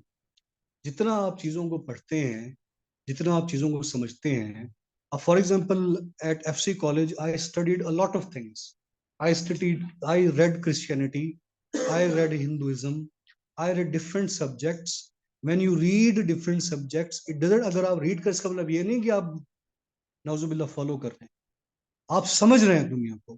जब आप समझते हैं तो आपका टॉलरेंस लेवल इंक्रीज होता है, आपकी प्लुरलिज्म इंक्रीज होती है। I have many many good friends who are Hindus, I have many good friends who are Christians. And even when I was in the college, हम एक साइड में मस्जिद सामने होती थी, एक साइड में गिरजाघर होता था। क्लास में से उर्दू अपना फ्राइडे प्रेयर के लिए वो उधर जा रहे हैं, हम उधर जा रहे हैं, वापस आके इकट्ठे जो है वो बुक्स लेके हाथों में हाथ डाल के फिर जा रहे हैं क्लास लेने। एजुकेशन आपको इन चीजों से बाला तर कर देता है और एक सिंगल नेशन का कॉन्सेप्ट देता है। और सिंगल नेशन के कॉन्सेप्ट में आप ये फलाना अल्ट्रा नेशनलिज्म हो गई, ये मेरा मुल्क है, सिर्फ मेरा मुल्क है, फलाना निकल जाए, और इन चीजों से मुबर्रा हो जाए। और वो वाहिद चीज जिसने एक अरब के लोग, जो इंतहाई हार्ड लाइनर लोग थे, इंतहाई हार्ड लाइनर लोग, उनको एक ग्रेट नेशन में कन्वर्ट किया, सुपर पावर में कन्वर्ट किया, दैट वाज नॉलेज। नॉलेज की बेस पे उन्होंने कर्तबा की यूनिवर्सिटी में देखी, इतनी किताबें थी एक के अंदर कि जितनी पूरी यूरोप के अंदर उस वक्त मौजूद थी। तो education was the basic pillar.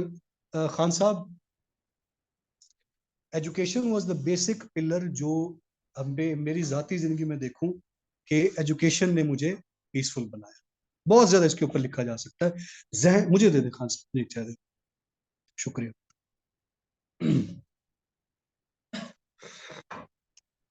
कहाँ रख दें? पीछे रख देते हैं चेयर, जो है वो। बस ठीक है, ना डिस्टर्ब करें क्लास यार, किधर रख दें,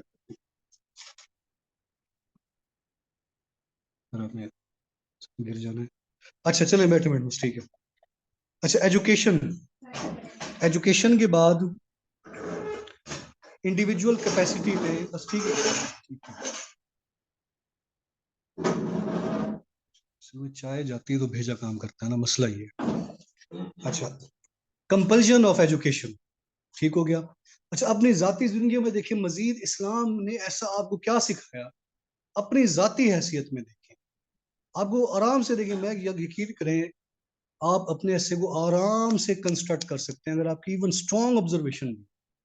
आप अपनी जिंदगी को देखें, इस्लाम को अप्लाई करें, आपको कई आंसर्स मिलना शुरू हो जाएंगे, बेहतरीन ऐसे बना सकते हैं।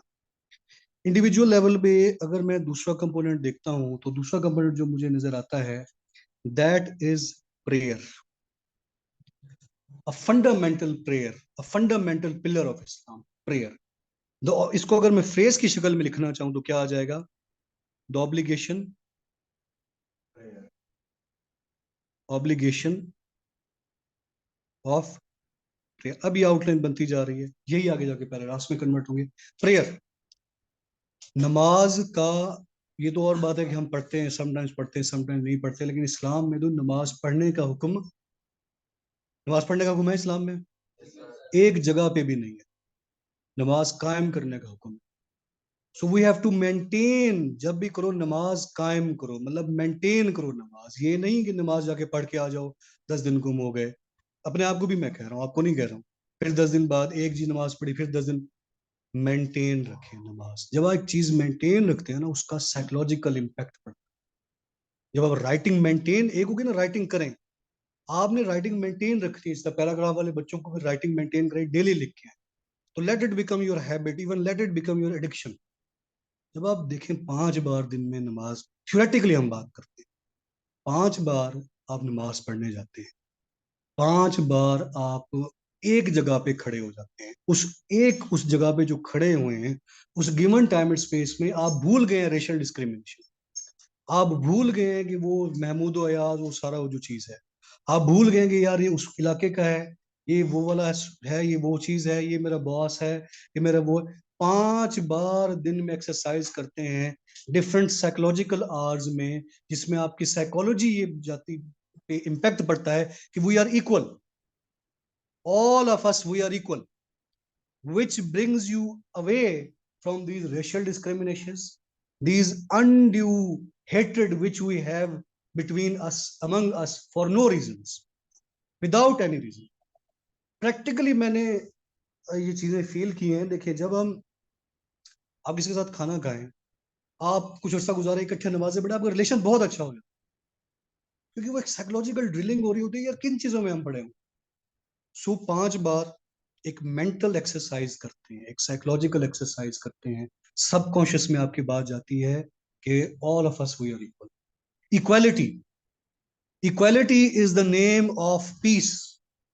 पूरी दुनिया में अगर आप उठाएं आज, पीस ना होने की सबसे बड़ी रीजन ही लैक ऑफ इक्वालिटी। फलस्तीन के ऊपर क्यों अटैक किया हुआ है? हम उनको इक्वल कंसीडर नहीं करते, हम उनको राइट्स नहीं देते। दलित्स के ऊपर क्यों अटैक किया हुआ हिंदुओं ने? They are not our equal. मुसलमानों के ऊपर क्यों अटैक किया हुआ है?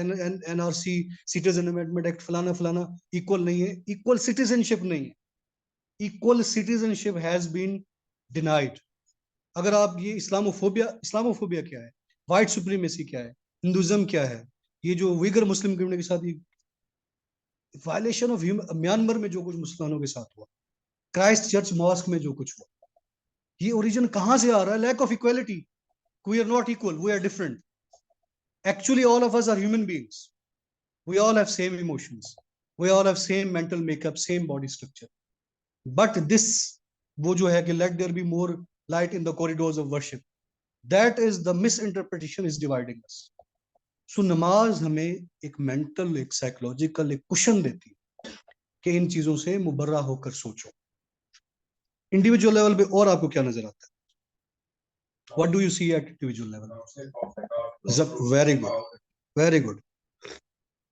देखिए, अगर इंडिविजुअल लेवल पे अगर आप सिर्फ 5 फंडामेंटल प्रेयर्स को भी उठा लेना, आप उनको लॉजिकली देखते जाएं, आपको पीस की तरफ लेके जाते हैं। सपोज हम कहते हैं कि द इसको हम क्या कह सकते हैं कि ज़कात, सिस्टम ऑफ ज़कात, इसको हम यूं लिख सकते हैं, सिस्टम ऑफ चैरिटी या ज़कात to reduce economic division and polarisation. अब ये मैं आपको साथ साथ फ्रेज बनाना भी सिखाता जा रहा हूँ कि आउटलाइन बेहतरीन शॉर्ट फ्रेज में कैसे बनती है। आ रहे हैं कि जा रहे हैं? क्यों, क्या हो गया? ज्यादा पीस तो नहीं आ गया? चले चक्कर शक्कर लगा के आ जाओ, या तो ये एग्जॉस्ट फैन ऑन कर लें आप अपना। अहमद जरीफ, ये एग्जॉस्ट ऑन कर दें, थोड़ी सी बस टाइम खल हो गई है। सिस्टम ऑफ ज़कात to reduce economic division and economic polarisation. देखिए, ये जो अजल से अबद तक ये जो हैव्स और हैव नॉट्स के दरमियान जंग है, ये सोसाइटी के पीस को खत्म करने में बहुत अहम रोल प्ले करती है। लेकिन जो सोसाइटी इकोनॉमिक डिवीजन का शिकार होगी, इवन जो सोसाइटी इकोनॉमिक पोलराइजेशन का शिकार होगी, उस सोसाइटी के अंदर तबकाती सिस्टम होगा, वहां पे लोगों के दरमियान नफरत इनेविटेबल है, वो होकर ही रहती है। उस चीज को कम करने की पॉसिबल एफर्ट करता है इस्लाम थ्रू द सिस्टम ऑफ ज़कात, कि जिसमें मैं ये नहीं कहता कि ज़कात करेंगे तो बिल्कुल ही पॉवर्टी और इकोनॉमिक डिफरेंसेस खत्म हो जाएंगे, ऐसा हुआ भी है। हजरत उमर के दौर में ज़कात लेने वाले खत्म हो गए, ऐसा प्रैक्टिकली हो चुका है। But this is a step, a possible step to reduce this economic disparity, to reduce this economic polarization. And when this economic polarization reduces, the chances of peace prevail. And we tend to formulate a peaceful and harmonious relation. So the system, और दूसरा देखें, इंसान component होता है दो चीजों का, animal being और स्पिरिचुअल बीइंग। एनिमल बीइंग और स्पिरिचुअल बीइंग का बेस जो है उसको बैलेंस में रखना बहुत ज्यादा जरूरी है। अगर आपको एक बैलेंस पर्सनैलिटी चाहिए तो इन दोनों बीइंग्स का बैलेंस में होना जरूरी है। एनिमल बीइंग की कई नीड्स हैं, उनमें से एक नीड है ग्रीड। जब आप ज़कात देते हैं तो उस ग्रीड को कम करते हैं, जिससे आपका एनिमल बीइंग कंट्रोल होता है। और उसके चक्रों में जो एक्सप्लॉयटेशन ऑफ ह्यूमन राइट्स हो गई, वायलेशन ऑफ ह्यूमन राइट्स हो गई, धोखाधड़ी हो गई, जिससे सोसाइटी नॉन पीसफुल होती है, कि एक्सप्लॉयटेशन कर दी किसी की, वो क्या कर दिया, कहीं पे डंडी मार दी, कहीं पे इकोनॉमिक एक्सप्लॉयटेशन कर दी ग्रीड के चक्रों में। सो जितना ज्यादा ज़कात देते हैं उतना, जिस तरह कुरान शरीफ में भी है, कि इससे माल की लज्जत कम होती है, तो जिससे इंसान मेंटली, साइकोलॉजिकली, इंटरनली क्या होता है, पीसफुल होता है। तो हम ये आर्ग्यू कर सकते हैं कि जो सिस्टम ऑफ ज़कात है, ये इंसान को क्या करता है, पीसफुल क्रिएट करता है, और उसके एनिमल बीइंग और स्पिरिचुअल बीइंग को कंट्रोल करने की कोशिश करता है इंडिविजुअल लेवल पे। और आपके जहन में क्या आर्ग्यूमेंट्स आते हैं, उसको हम सोशल लेवल पे लेके आए, लॉ एंड ऑर्डर, वो सोसाइटी में ज्यादा बेहतर लगेगा। इंडिविजुअल लेवल पे अगर हम और देखते हैं तो आप इसको लिख सकते हैं कि फास्टिंग, रोजा, fasting, fasting leading to tolerance. रोजा, अभी मतलब रमजान शरीफ आने वाला है आफ्टर 15-20 डेज। अब रोजे में हम जो अगेन वही आर्ग्यूमेंट हमारे जहन में आएगा कि देखिए इंसान की जो, अब इब्राहिम मैज्लो की अगर हम हायरार्की ऑफ नीड्स को अंडरस्टैंड करें, तो इंसान अपनी एक्चुअल एक हालत तक या सेल्फ एक्चुअलाइजेशन तक तब तक नहीं पहुंच सकता जब तक उसकी बेसिक नीड्स पूरी नहीं है। और बेसिक नीड्स के अंदर वो सुकून में नहीं है। Basic needs, sleep, hunger, thirst, these are the basic needs. इनके बगैर हमारा सर्वाइवल नामुमकिन है। तो ये हमारी एनिमल बीइंग की नीड्स है। हमारी स्पिरिचुअल बीइंग की नीड्स क्या है, नमाज, रोजा, अल्लाह ताला का जिक्र या अच्छाई के काम करना। तो जब हम ज़कात देते हैं या फास्टिंग करते हैं, तो हम इन थ्री बेसिक नीड्स, खाना पीना और अदर बेसिक नीड्स से हम खुद को कंट्रोल करते हैं। हम एंगर मैनेजमेंट सीखते हैं, हम टॉलरेंस सीखते हैं, कि जिस तरह ये कहा जाता है कि रोजे की हालत में गुस्सा हराम है, रोजे की हालत में फाइट करना हराम है। 30 डेज मुतवातर हम अपने आप को, अपने सिस्टम को लगाम डालना सीखते हैं और सेल्फ कंट्रोल करना सीखते हैं। And self control is another name of the patience, is another name of the tolerance. And the more हम एक्सरसाइज करते हैं खुद को कंट्रोल करने की, अगर इंडिविजुअल लेवल पे हर एक बंदा खुद को कंट्रोल करता है तो मुआशरा पीसफुल हो जाता है। तो जो फास्टिंग है, ये हमें हमारे तमाम ख्वाहिशात को कंट्रोल करने का नाम है, which again makes us a peaceful person, a peaceful individual. अब इंडिविजुअल लेवल पे चार आर्ग्यूमेंट्स मेरा ख्याल है ना आप कैसे को फीड करने के लिए। थोड़े से बड़े लेवल पे जाते हैं, थोड़े से बड़े लेवल पे अब हम जाते हैं किस लेवल पे, सोशल लेवल पे। स्टेप नंबर 2 पे हम किस पे जा रहे हैं, अब दूसरी हमारी मेन हेडिंग क्या हो जाएगी, इस्लाम ensures peace in the society. अब आपने थोड़ा सा ये सोचना है कि इस्लाम मुआशरे के अंदर कैसे पीस लेकर आता है। ये तो इंडिविजुअल लेवल को हमने पीसफुल एक दिखा दिया, हमने एनालिसिस किया। मुआशरे की अगर हम पीस को देखें, हाँ जी, फॉरबिड्स वॉर, वेरी गुड। और सोचें, और सोचें, शाबाश। Hatred, very good, very good, very good. और आपके जहन में क्या आता है? Promote brotherhood, very good. Sense of accountability, सबसे इंपॉर्टेंट चीज spreads equality, very good, very good. Social chaos majorly क्यों आता है? मेजर सोशल क्योस क्यों आता है? इस्लाम पहला वो रिलीजन था जिसने माइनॉरिटी के राइट्स, माइनॉरिटी के rights, protection of minority rights, minority के ऊपर मुकम्मल इसके ऊपर अहादीस मौजूद हैं, कुरान के वर्सेस मौजूद हैं, सख्त अहकामात मौजूद हैं माइनॉरिटी राइट्स के ऊपर। Minority is the part of our society. It is the past part of our community. And it is as respected and as protected as the majority. We have a number of examples, a number of case points, a number of precedences in which Holy Prophet, peace be upon him, and the pious caliphates went out of the box in order to protect only the minorities. क्योंकि अगर minority is not protected, get ready for national disintegration. Get ready for social chaos. जैसा कि हमें India में नजर आ रहा है, जैसा कि हमें unfortunately we see in chunks in Pakistan. पूरी दुनिया में देखें, यही तो मसला इस्लामोफोबिया क्या है। एक मेजोरिटी, एक माइनॉरिटी है। मेजोरिटी क्या है? क्रिश्चियन या वेस्टर्न पीपल। माइनॉरिटी क्या है? मुस्लिम्स। आपस में टसल में है, मुआशरा पीसफुल खत्म हो गया है। कोई किसी को मार रहा है, कोई जाके मस्जिद के बाहर खड़ा हो जाता है, बंदूक ओपन कर देता है, कोई जाके गिरजाघर के बाहर खड़ा हो जाता है, बंदूक ओपन कर देता है। What is this? अभी पीस तो ना हुआ ना, कि बंदूकें चल रही हैं, गोलियां चल रही हैं, पीस कहाँ का हुआ? तो ये कहाँ से आ रहा है? माइनॉरिटी के राइट्स नहीं है। तो माइनॉरिटी के राइट्स, और आप सल्लल्लाहु अलैहि वसल्लम का फरमान है, जिन्हा साहब का भी फरमान है कि टू नेशन थ्योरी का कॉन्सेप्ट पाकिस्तान बनने के बाद खत्म हो गया। There are no more 2 3 4 5 nations, now we are single nation. Hindu Pakistani है, फलाना पाकिस्तानी है, सिख पाकिस्तानी है, हम सब पाकिस्तानी हैं। क्योंकि अगर आप उनको राइट्स नहीं देंगे, उनके अंदर इंटरनल बगावत जन्म। आप खुद सोचे ना, अपनी जगह पे रख के सोचें, अगर आप इलाके में हैं, आपको नमाज ना पढ़नी दी जाए, आपको रोजा ना रखने दिया जाए, आपको नौजुबिल्ला कुरान शरीफ ना पढ़ने दिया जाए, जो कि आजकल हो भी रहा है, जो कि आजकल हो भी रहा है, ठीक है, आपके सर्टेन जो रिलीजियस इंजंक्शंस है वो ना फॉलो करने दिए जाएं, you will cultivate an anger, a resentment between you and the people sitting at helm of affairs. So clear cut sign of national disintegration, and this national integration will be aptly utilized by the external agencies.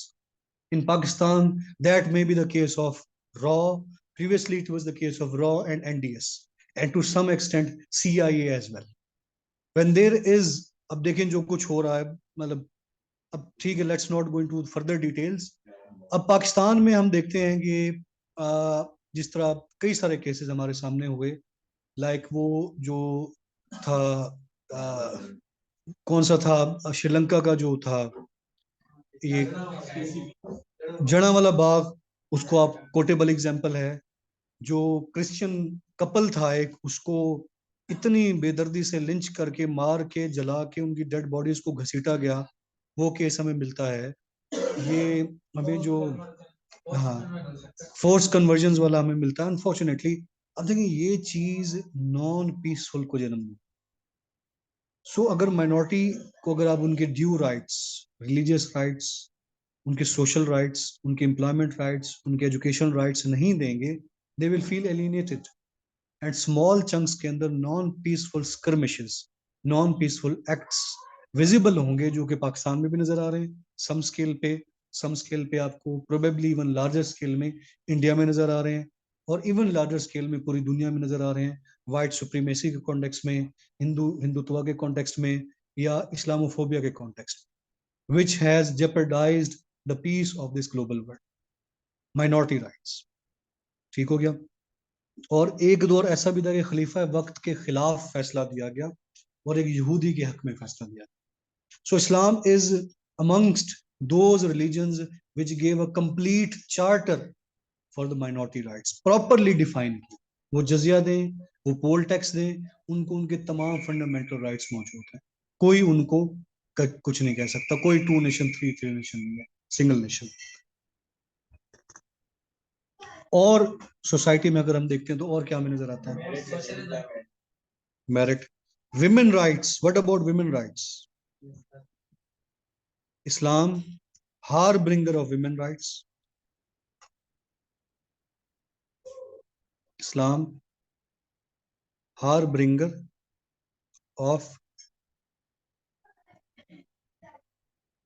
women rights. यहां पे भी एक phrase बना लें, ठीक है, कि इस्लाम protector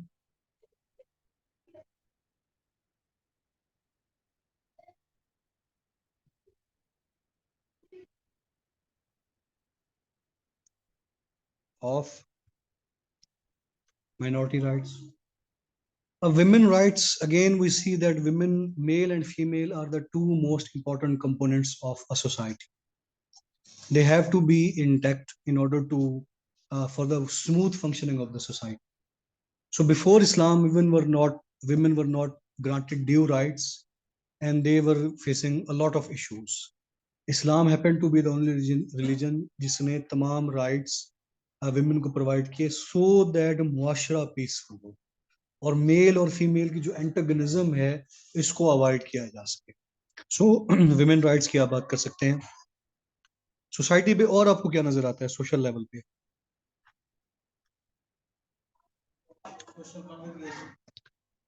बिल्कुल लिख सकते हैं, बिल्कुल लिख सकते हैं.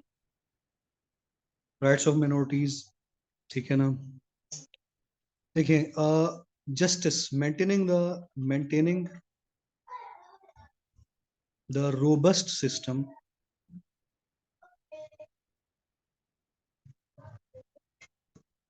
Of justice. Justice, law and order. Justice, law and order, ये एक मुआशरे की बका के लिए, पीस के लिए बहुत इंपॉर्टेंट. आप पूरी दुनिया में नजर घुमाएं, यूरोप को देखें, यूके को देखें, यूएई को देखें, you will find extreme law and order. वो पूरी दुनिया में जो भी तबाही करता रहा है अमेरिका, यहाँ पे जो भी करता रहा है, लेकिन अपनी सिस्टम को खराब नहीं करते. क्योंकि हजरत अली का फरमान है, कुफर का निजाम चल जाएगा लेकिन जो बेइंसाफी का, ना इंसाफी का निजाम है वो नहीं सरवाइव कर सकता. Law and order, law and order is very important. अब देखिए, पूरी दुनिया का अगर हम बैलेंस देखें, पूरी दुनिया में एक लॉ एंड ऑर्डर मौजूद है. इस दुनिया का वजूद ही लॉ एंड ऑर्डर के ऊपर. हर चीज एक लॉ एंड ऑर्डर पे चल रही है. दिन का जितना वक्त है उतना रहेगा, रात का जितना वक्त है उतना रहेगा. सूरज, सितारे तमाम एक एक एक मूवमेंट कर रहे हैं. Everything is in particular order. every minute, every time of this universe has been defined according to a justice. So justice is very important for the strong foundation of the society. And we see plenty of examples in the life of the Holy Prophet, peace be upon him, when he went out of the box to maintain justice. कि आपने even ये भी फरमा दिया कि नौजुबिल्ला अगर मेरी बेटी फातिमा होती तो उसके हाथ भी काट दिए जाते. क्योंकि अगर देखें, जस्टिस के कई नेगेटिव साइकोलॉजिकल इम्पैक्ट्स होते हैं. अगर आपको इंसाफ नहीं मिलता तो सोसाइटी में बंदा इंडिविजुअलिस्टिक टेंडेंसीज की तरफ जाता है. अगर आपको नहीं मिलेगा, आप सड़कों पे निकलेंगे, कंटेनरों पे चलेंगे, आप इंडिविजुअल लेवल पे आके अपने राइट्स को प्रोटेक्ट करने की कोशिश करेंगे क्योंकि आपको इंसाफ नहीं मिल रहा. और अगर आप बाहर मोर्चे निकाल के चल रहे हैं और अपनी इंडिविजुअल राइट्स को प्रोटेक्ट करने की कोशिश कर रहे हैं, और जो भी आप काम कर रहे हैं, या तो आप फ्रीलांसिंग कर रहे हैं या आप इंडिया के हत्थे चढ़ गए हैं, वो आपको इस्तेमाल कर सकता है अगेंस्ट स्टेट, जैसा कि कुछ केसेस में हमें नजर आ रहा है. अब ये तमाम चीजें स्टेट को नॉन पीसफुल क्रिएट कर देती हैं और स्टेट को, लोगों को स्टेट के मैसेज में कन्वर्ट कर देती हैं और म्यूचुअल एंटेगोनिज्म को इंक्रीज कर देती हैं. अब जिस तरह कुछ ये कहा जाता है सेपरेटिस्ट मूवमेंट्स या some of the people were involved, maybe they are, maybe I don't know, but these things are going on. So when there is a trust deficit issue, देखिए ना, मैं एक चीज आपको बताऊं, देखिए, जब इंसाफ नहीं होता ना, आपको कोई भी बंदा एक्सप्लॉइट कर सकता है। अगर मैं यहाँ पे आप लोगों के साथ जस्टिस ना करूं, आपको ठीक ना पढ़ाऊं, बाहर जाके आपको कोई भी मेरे खिलाफ कर सकता है। अगर मैं आपको ठीक जस्टिस दूं, आपको कोई मेरे खिलाफ नहीं कर सकता। अगर एक स्टेट है वो एक सर्टेन प्रोविंस के कंसर्न्स, रेलेवेंट कंसर्न्स एड्रेस नहीं कर रही, तो उस स्टेट और लोगों के दरमियान नफरत को कोई दुनिया की ताकत नहीं रोक सकती, और उसको फिर एक्सप्लॉइट करेगा इंडिया, जो कि कर रहा है। तो आप उनके कंसर्न्स एड्रेस करो। बेसिक तरीन चीज तो यही है कि आप कंसर्न्स एड्रेस करो, और जो एक एंटागोनिज्म है between the state and the message वो कम हो। So law and order strengthen हो, सो दैट बाकी जो कम्युनिटीज हैं या बाकी जो स्टेट्स हैं वो हाइब्रिड वॉरफेयर ना कर सकें, वो स्टेट को नुकसान ना पहुंचा सकें, वो एंटी स्टेट प्रोपोगेशन ना कर सकें, वो हमारे इदारों को हाईजैक ना कर सकें। ठीक है, वो पाकिस्तान को फैटफ के अंदर ना धकेल सकें, पाकिस्तान के अंदर जी डिसइंटीग्रेशन और क्या उसका शिकार हो रहा है, इस तरह के आइडियाज को प्रोजेक्ट ना कर सकें। उन्होंने प्रॉपरली तौर पे, yesterday I went happen to see radio Pakistan, तो वहां पे उन्होंने मुझे दिखाया कि पूरा का पूरा पोर्टल बनाया हुआ है जो कि प्रोपेगेंडा कैंपेन्स को हैंडल करता है। वो प्रोपेगेंडा कैंपेन जो इंडिया लॉन्च कर रहा है बलूचिस्तान के खिलाफ और पाकिस्तान के खिलाफ, और उन्होंने वाघा बॉर्डर तक अपने टर्मिनल्स लगाए हुए हैं जो कि पाकिस्तान की फ्रीक्वेंसी को कैच करते हैं, और सारा अपना जो एंटी, जो भी व्यूज हैं पाकिस्तान के एंटी व्यूज, वो उस कम्युनिटी तक भी पहुंचाते हैं और पूरी दुनिया तक भी पहुंचाते हैं। So we have to formulate anti-media cell. We have to formulate the pro-Pakistan image. If India is formulating anti-Pakistan image, we have to formulate pro-Pakistan. और पूरी बिल्डिंग में सबसे अपग्रेडेड डिपार्टमेंट वही था, propaganda cell, because it is connected to our salvation, and salvation is taking place probably state has not been able to maintain proper law and order and justice with the some segments of the population. So इस्लाम हमें सिखाता है कि law and order maintain करो, तमाम लोगों को piece दो, equality भी बात करो। इससे होगा क्या कि लोगों के दरमियान नफरत कम होगी, स्टेट और माशरा पीसफुल होगा। अच्छा, इसके अलावा और आपको अगर हम थोड़े से चलें हिस्टोरिकल एंगल पे थोड़ा सा देखने की कोशिश करें, चलें स्टेट लेवल पे पहले देख लेते हैं।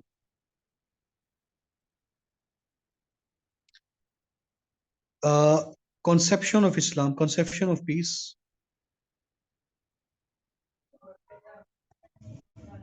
Bye Islam at state level, ये मेन हेडिंग हमारी आ गई।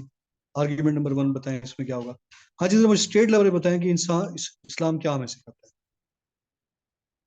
क्या ऐसा इस्लाम ने हमें सिखाया कि हमें एग्जाम्पल सेट कर दी कि स्टेट टू स्टेट फाइट ना करो। शाबाश। और अब देखिए, मैं कोई चीज बताऊं, अभी जो सारे आर्गुमेंट्स हमने डिस्कस किए हैं, एक आर्गुमेंट बता दें जो नया हो, सारी चीजें आपको पता थी। So at times you have to just look into that corner of your mind and you have to connect those ideas. ज्यादातर ऐसे आपका इस तरह से ही निकल आता है। मजीद ये स्ट्रेंथन होगा जब आप चीजें पढ़ेंगे। ये तो मैं आपको इसके ऊपर मैं आपको 2-4 आर्टिकल शेयर करता, अगर पहले आप उसको पढ़ते आप यूं आराम से ऐसे बना दें। तो हम स्किल सीख रहे हैं ब्रेन स्टॉर्मिंग की। देखिए, ये सारा नॉलेज कोई न्यू बात नहीं है, आपको भी ये चीजें पता थी, सिर्फ प्रैक्टिस की जरूरत थी उस एंगल में जाके उस एरिया को उस टॉपिक के साथ रेलिवेंट करके एक्सप्लोर करनी। इससे डबल ट्रिपल आपकी ऐसे की पेस इंक्रीज हो जाती है, आराम से अपन ऐसे क्राफ्ट कर सकते हैं। स्टेट लेवल पे क्या इस्लाम हमें सिखाता है? Good diplomacy, peaceful diplomacy, peaceful diplomacy, शाबाश, peaceful diplomacy. The tools of peaceful diplomacy, very good. The tools of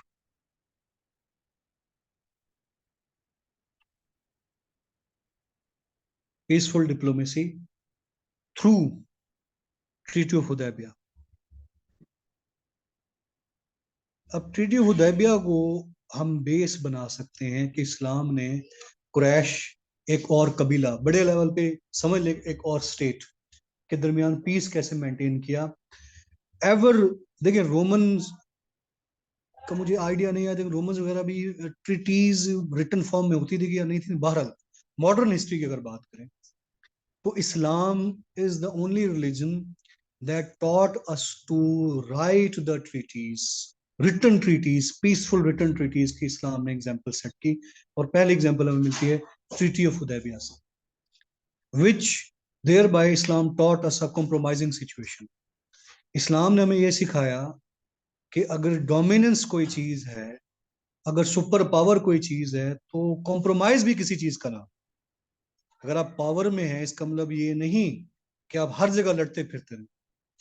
ताकत के ऊपर एक तमीज की लगाम बहुत ज्यादा जरूरी है। With great power great comes great responsibility, otherwise तो आप रौंद के चले जाए। सो पावर एक बहुत डेंजरस चीज है, उसको कंट्रोल करना, उसको हजम करना बहुत मुश्किल काम है, डाइजेस्ट करना बहुत मुश्किल काम है, क्योंकि ज्यादातर हमारे लीडर्स नहीं कर सकते। Islam taught this practically through the Treaty of Hudaybiyah, that if between the two parties you can come across a compromising situation, and if you can have some give and take policy, then you should go to that and avoid the peace, avoid the war has to be the last option. Before that, as many steps of the peace you can take, you should take. So अब उसमें apparently ऐसा लगा कि मुसलमान retreat कर गए, ऐसा लगा कि मुसलमान पीछे चला गया, और कुछ वहां पे क्योस भी क्रिएट हुआ, कुछ लोगों के दिलों में सस्पिशंस भी आए, लेकिन इसको फतह मुबीन का नाम दिया गया, क्योंकि इसमें इस्लाम ने लोगों को टॉलरेंस सिखाई, बुर्दबारी सिखाई। सो ये एक हमें एक जेस्चर मिलता है that you have to maintain cordial relations among the states, and moreover holy prophet peace be upon him and Hazrat Umar radiallahu ta'ala anhu also sent the dispatch the peaceful letters among, उन्होंने सारा का सारा। अब इसको अगर हम देखते हैं डिप्लोमेसी को, अगर हम वाइडर डोमेन में देखें, गुड गवर्नेंस, अब गुड गवर्नेंस का जो एक हम नया आर्ग्यूमेंट बना लेते हैं गुड गवर्नेंस का, ठीक है ना। गुड गवर्नेंस का कॉन्सेप्ट किधर, पानी पिघा जाए, कॉन्सेप्ट बाय हजरत उमर। अब है पानी पी के आ जाओ, पानी पी। गुड गवर्नेंस का कॉन्सेप्ट बाय हजरत उमर। देखिए, good governance is equal to peace. Good governance means social welfare state, social welfare state means peace. अगर आप वेलफेयर हैं तो आप पीस में। अब हजरत उमर ने कई सारे ऐसे काम किए, कई सारे दीवान सेट किए, एजुकेशन सिस्टम को इंट्रोड्यूस किया, मस्जिद नबी के अंदर चबूतरा बनाया, और लोगों को, सॉरी बेटा, police system jail system introduce किया, ये रूल्स ऑफ कंपेटेंट्स डिफाइन किए, rules of non competence define किए, ये तक कह दिया कि देखें ना, आप इसको देखें कितनी पीसफुल एक्ट है। आप रोमन हिस्ट्री को दिखाएं, पर्शियन हिस्ट्री को अगर देखें, ट्रॉय वाली मूवी आपने देखी होगी, आप इनकी ग्रीक्स हिस्ट्री को देखें, when they used to enter in any territory, कोई तमीज नहीं रखते थे वो, कोई तमीज नहीं रखते थे। इस्लाम टॉट अस के don't destroy the crops, don't disrespect the old children and the women, और जो वहां के अमलाक हैं, जो वहां की प्रॉपर्टीज हैं, उनको डिस्ट्रॉय ना करें। उसके ऊपर पैसा लगा होता है, फसलों के ऊपर पैसा लगा हुआ है, और वो कल को आपको कुछ प्रोड्यूस करके देंगी, और वही आपने फीड करना। अब ये एक मेरे ख्याल से एक रेजीम शिफ्ट था कि एक सुपर पावर स्टेट जो इतना बड़ा एम्पायर बना के आ रही हो, उसका जो किंग है एक लिहाज से खलीफा, वो ये कहे कि आप अगर टेरिटरी में जाते हो तो वहां के लोगों से लैंड उनकी कंसेंट से परचेज करो, वो लैंड जो आप ऑक्युपाई कर चुके हो, और अगर वो ना परचेज करें उनको तंग ना करो। अब ये रिकॉर्डेड, अब देखिए मैं आपको बताऊं, जब नेहरू बना रहा था बेस्ट यानी गवर्नमेंट सिस्टम, तो उसने दो लोगों की एग्जाम्पल, हजरत अबू बकर की और हजरत उमर की। और हजरत उमर का लॉ अभी भी पढ़ाया जाता है, बेहतरीन form of governance, peaceful governance, which came through the injunctions of the holy prophet, holy Quran and the holy saints, कि he said I am bound to give these examples, I am bound to give, कोई और है ही नहीं। या तो merit पे बात ना करें, अब मेरिट पे बात करें तो आप को टॉप पे प्लेस किया गया, अगर मेरिट पे बात करते हैं। सो आप ने अपनी जिंदगी से हमें ऑनेस्टी सिखाई, हमें सच बोलना सिखाया, इतनी ऑनेस्टी कि मतलब इवन द इनफिडल्स थे, जो नॉन मुस्लिम्स थे, they used to trust blindly on the holy prophet peace be upon him. So good governance का concept, right. Separation of power का कॉन्सेप्ट, सेपरेशन ऑफ पावर का concept, बेहतरीन argument आपको मिलेगा separation of power, separation of power. इससे तगड़ा argument, बेहतरीन argument. देखिए सेपरेशन ऑफ पावर ना एक बहुत ही जबरदस्त कॉन्सेप्ट, पूरी दुनिया को देखिए। अमेरिका के अंदर स्ट्रॉन्ग सेपरेशन ऑफ पावर आपको नजर आए, वहां भी इस तरह खिचड़ी नहीं पकी होती जिस तरह हमारे यहाँ पकी पकी हुई है। अमेरिका प्रेसिडेंट है, उसके ऊपर चेक एंड बैलेंस है कांग्रेस का, उसके ऊपर चेक एंड बैलेंस है जुडिशरी का। अगर कोई प्रेसिडेंट ऐसा ऑर्डर बिल करता है जो कि स्पिरिट ऑफ द कॉन्स्टिट्यूशन के अगेंस्ट है, जुडिशरी पास नहीं करती। वो नहीं इस तरह करते कि जुडिशरी के ऊपर हमला करा दे। अगर कांग्रेस अपॉइंट करेगी 2/3 मेजोरिटी के साथ president of United states of America को। सो एक स्ट्रॉन्ग चेक एंड बैलेंस मौजूद है, सेपरेशन ऑफ पावर मौजूद है। क्योंकि देखें जब पावर होती है कॉन्सेंट्रेट, तो उसके अंदर मैनिपुलेशन के चांसेस और उसके मिस यूज के चांसेस बहुत ज्यादा बढ़ जाते हैं। एक ही बंदा हो, वो चीफ जस्टिस भी हो, एक ही बंदा हो, वो चीफ काजी भी हो, वो खलीफा वक्त भी हो, वो चीफ एग्जेक्टिव भी हो, सारे काम वो कर रहा हो, तो इस ह्यूमन नेचर है, ह्यूमन नेचर है ग्रीड और आपकी ये power, it is human nature. Let's be realistic. All of you do are seeing, you are doing CSS, कहीं ना कहीं तो आपके दिल में भी पावर है। हकीकत बात है और ये कोई गलत बात नहीं है, बिकॉज वी देखें, हमें इंसान, इंसान बनाया गया है नाइब, अल्लाह ताला का खलीफा, और नाइब के दिल में हमेशा टॉप पे आने की तड़प जरूर होती है। ये हमारे डीप डीएनए में मौजूद है। आपका कसूर नहीं है, ना ही मेरा है, हम सबके दिल में मौजूद है। सो पावर जितनी ज्यादा मिलती जाए उतना जहन खराब होना शुरू हो जाता है। सो पीस मेंटेन करने के लिए जरूरी है separation of power. Separation of power का पहला रिटन डॉक्यूमेंट थ्रू मजलिस शूरा वाज गिवन बाय हजरत Umar. So he was the right person जिसने तमाम पावर्स को सेपरेट कर दिया और सोसाइटी के अंदर पीस की प्रोबेबिलिटी को इंक्रीज कर, बेस्ट गवर्नेंस सिस्टम, और ये मिलिट्री के बेहतरीन रूल्स डिफाइन किए कि कोई भी मिलिट्री ऑफिसर 4 माह से ज्यादा अपने घर से दूर नहीं रह सकता। बेहतरीन दस्ते बनाए उनके, बेहतरीन administration system the. The better the administration, the better the society, the better the society, the more peaceful the society. इस तरह से आप इसको लिंक क्रिएट कर सकते हैं।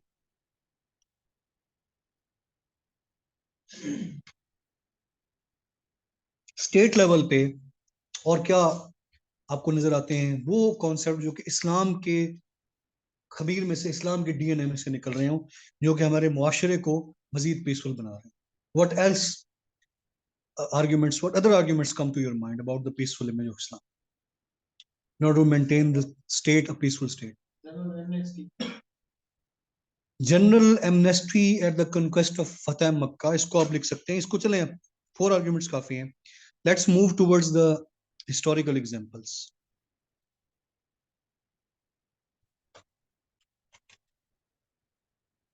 Historical examples revealing peaceful nature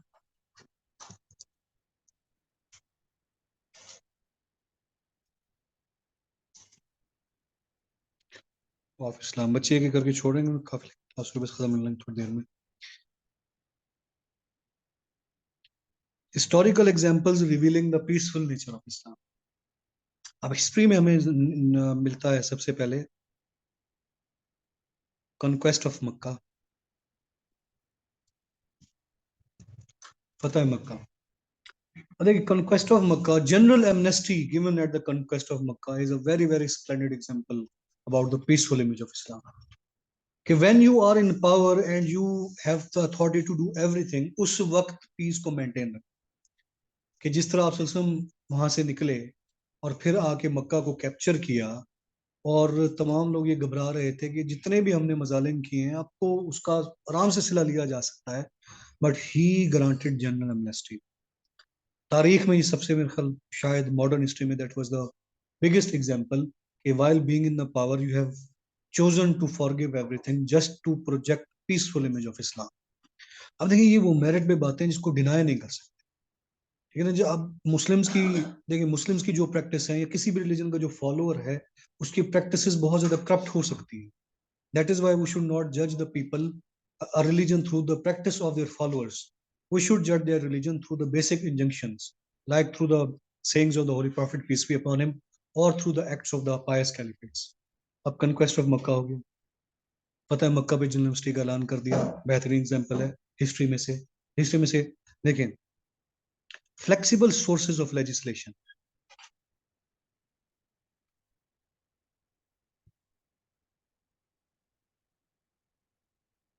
flexible sources of legislation कि इस्लाम में जो हमारे पास, अगर हम सोर्सेज ऑफ लेजिस्लेशन की बात करते हैं, तो इस्लाम में हमारे पास बेसिक कौन कौन से मौजूद हैं? एक तो हमारे पास है कुरान शरीफ, एक हमारे पास क्या है? हदीस। हदीस, ये दो हमारे पास बेसिक पिलर्स मौजूद हैं। अच्छा, अब वक्त के साथ साथ तब्दीलियां हो रही हैं, दुनिया तब्दील हो रही है, नए कॉन्सेप्ट आ रहे हैं, नई चीजें आ रही हैं, तो हो सकता है ऐसा कोई मसला आ जाए कि जिसके ऊपर कुरान शरीफ में और हदीस में ज्यादा रोशनी मौजूद ना हो। उस कंडीशन में मुस्लिम उम्मा या मुस्लिम कम्युनिटी आपस में लड़ मर के या फाइट करके या नॉन पीसफुल हो, उस चीज को अवॉइड करने के लिए flexible sources of legislation, flexible sources of legislation in the form of इजमा, इज्तिहाद और कियास, ये मौजूद है। कि सपोज, अब एक मैं प्रोग्राम में सुन रहा था, उसमें एक सवाल किया उन्होंने मौलवी साहब से, क्वेश्चन भी वैलिड था, बंदा था उसके जहन में आ गया सवाल, कि वो कह रहा है कि अगर हम ट्रेन में सफर कर रहे हैं और हम नमाज पढ़ रहे हैं और नमाज पढ़ते हुए ट्रेन का जो है वो रुख तब्दील हुआ है, तो उसके साथ किबले की डायरेक्शन भी तब्दील हो गई है, तो अब हम नमाज पढ़ते हुए या नमाज पहले कंप्लीट करें या नमाज पढ़ते हुए हम भी डायरेक्शन चेंज। अब ये इस तरह की नई चीजें, मतलब कोई सपोज कर लें कोई न्यू इन्वेंशन आ सकती है, तो उसमें ये चीजें मौजूद हैं कि क्या से मुराद क्या है, कि एनालॉजिकल रीजनिंग करना, कि एक कोई नया मुद्दा आया है, उसके बारे में प्रीवियस जो आप वसल्लम ने क्या उसके बारे में एक्शन लिया था, या प्रीवियस उलमा कराम ने क्या लिया था, या कयास करना, डिड्यूस करना कि कौम के वसीतर मफाद में क्या चीज हो सकती है, उसको एग्जाम्पल के तौर पे और लॉ और प्रेसिडेंस बना देना कि ये चीज तमाम के लिए बेनिफिशियल है, चलो इसको लॉ बना देते हैं। इज्तिहाद जो मतलब ये हो गया कि जो जितने भी हमारे रिलीजियस स्कॉलर्स हैं, वो एक पॉइंट पे कंसेंसस कर लें। जरा मजिद अलसानी थे, हजरत उमर बहुत ज्यादा करते थे इज्तिहाद के, एक कोई एक चीज आ गई, उससे आप देखेंगे उसके ऊपर जो प्रीवियस उलमा गुजरे हैं उनका कितना सेंसस था इस चीज के ऊपर। इजमा का मतलब भी तकरीबन ये होगा कि general census of the Muslim community, कि अगर तमाम, जिस हदीस है कि अगर तमाम लोग एक चीज पे यकजा हो जाएं तो वो चीज गलत नहीं होती। तो पॉइंट इज कि हमारे पास डिफरेंट सोर्सेज ऑफ लेजिस्लेशन मौजूद हैं, only to maintain the peaceful society. अच्छा, इसके अलावा लॉट ऑफ एग्जांपल्स हैं कि जिसमें आप सल्लल्लाहु अलैहि वसल्लम ने उस औरत की तीमारदारी की, who used to throw garbage upon him, ठीक है। ताइफ वाला वाकया आप कोट कर सकते हैं हिस्टोरिक हिस्ट्री में से, कि फतेह ताइफ के मौके पर आप सल्लल्लाहु अलैहि वसल्लम को जो भी, ठीक है ना, इस तरह फोर्स्ड कन्वर्जन्स का जिक्र, फोर्स्ड कन्वर्जन्स का कॉन्सेप्ट इस्लाम में एग्जिस्ट नहीं करता। इस्लाम सख्ती से मुमानियत करता है कि तुम्हारे लिए तुम्हारा रिलीजन और हमारे लिए हमारा रिलीजन, मतलब फोर्स्ड कन्वर्जन ना करो। ये एक पॉइंट आप लिख सकते हैं, क्योंकि टाइम ज्यादा हो रहा है, मैं जिस आपको पॉइंट बताता जा रहा हूँ, ठीक है। अच्छा, हज, हज की ऑब्लिगेशन, ये भी एक बहुत बड़ा, हज की ऑब्लिगेशन भी एक बहुत बड़ा पॉइंट है, कि देखिए हज जब आप करने जाते हैं, पूरी दुनिया के मुसलमान इकट्ठे होते हैं, तो वो भी एक डिफरेंट, देखिए मुस्लिम है तो एक उम्मा, अब जो ईरान का मुस्लिम है उसकी अपनी एक डायनेमिक्स है, वो अपनी एक उसकी एलिजेंस है, जो हिंदुस्तान का उसकी अपनी है, जो यूरोप का उसकी अपनी है, तो पूरी दुनिया के मुसलमान, मतलब पूरी दुनिया के नेशनलिटीज, मतलब again universal nationalism, against again pluralism, again unity हमें नजर आ रही है, कि चाहे आप डिफरेंट रीजन्स में से हैं, डिफरेंट एथनिसिटीज में से हैं, डिफरेंट नेशंस में से हैं, लेकिन आप यहाँ पे इकट्ठे मौजूद हैं, कुछ सर्टेन एक्सरसाइजेस कर रहे हैं जो कि तमाम मुसलमानों को एक दूसरे से जोड़ती है, और प्लुरलिज्म का कॉन्सेप्ट स्ट्रेंथन करती है, यूनिटी का कॉन्सेप्ट स्ट्रेंथन करती है। इस तरह ये वमार सल्लल्लाहु का इल्ला रहमतुल लिल आलमीन, कि आप सल्लल्लाहु अलैहि वसल्लम का आना इस दुनिया में और इस पूरी दुनिया के लिए एक एग्जाम्पल के तौर पे, एक ह्यूमैनिटेरियन एग्जाम्पल के तौर पे सेट होना, ये इन इटसेल्फ एक पीस का बहुत बड़ा एक स्पेयर हेड, एक पीस का बहुत बड़ा प्रचार है कि इस्लाम एक पीसफुल रिलीजन है, कि the person who was only meant, was only produced to spread peace in the world, the paragon of peace, the paragon of excellence, holy prophet, peace be upon him.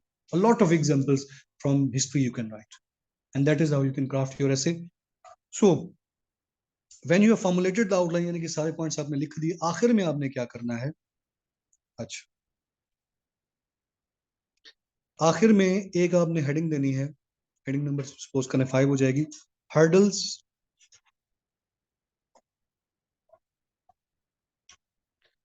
preventing peaceful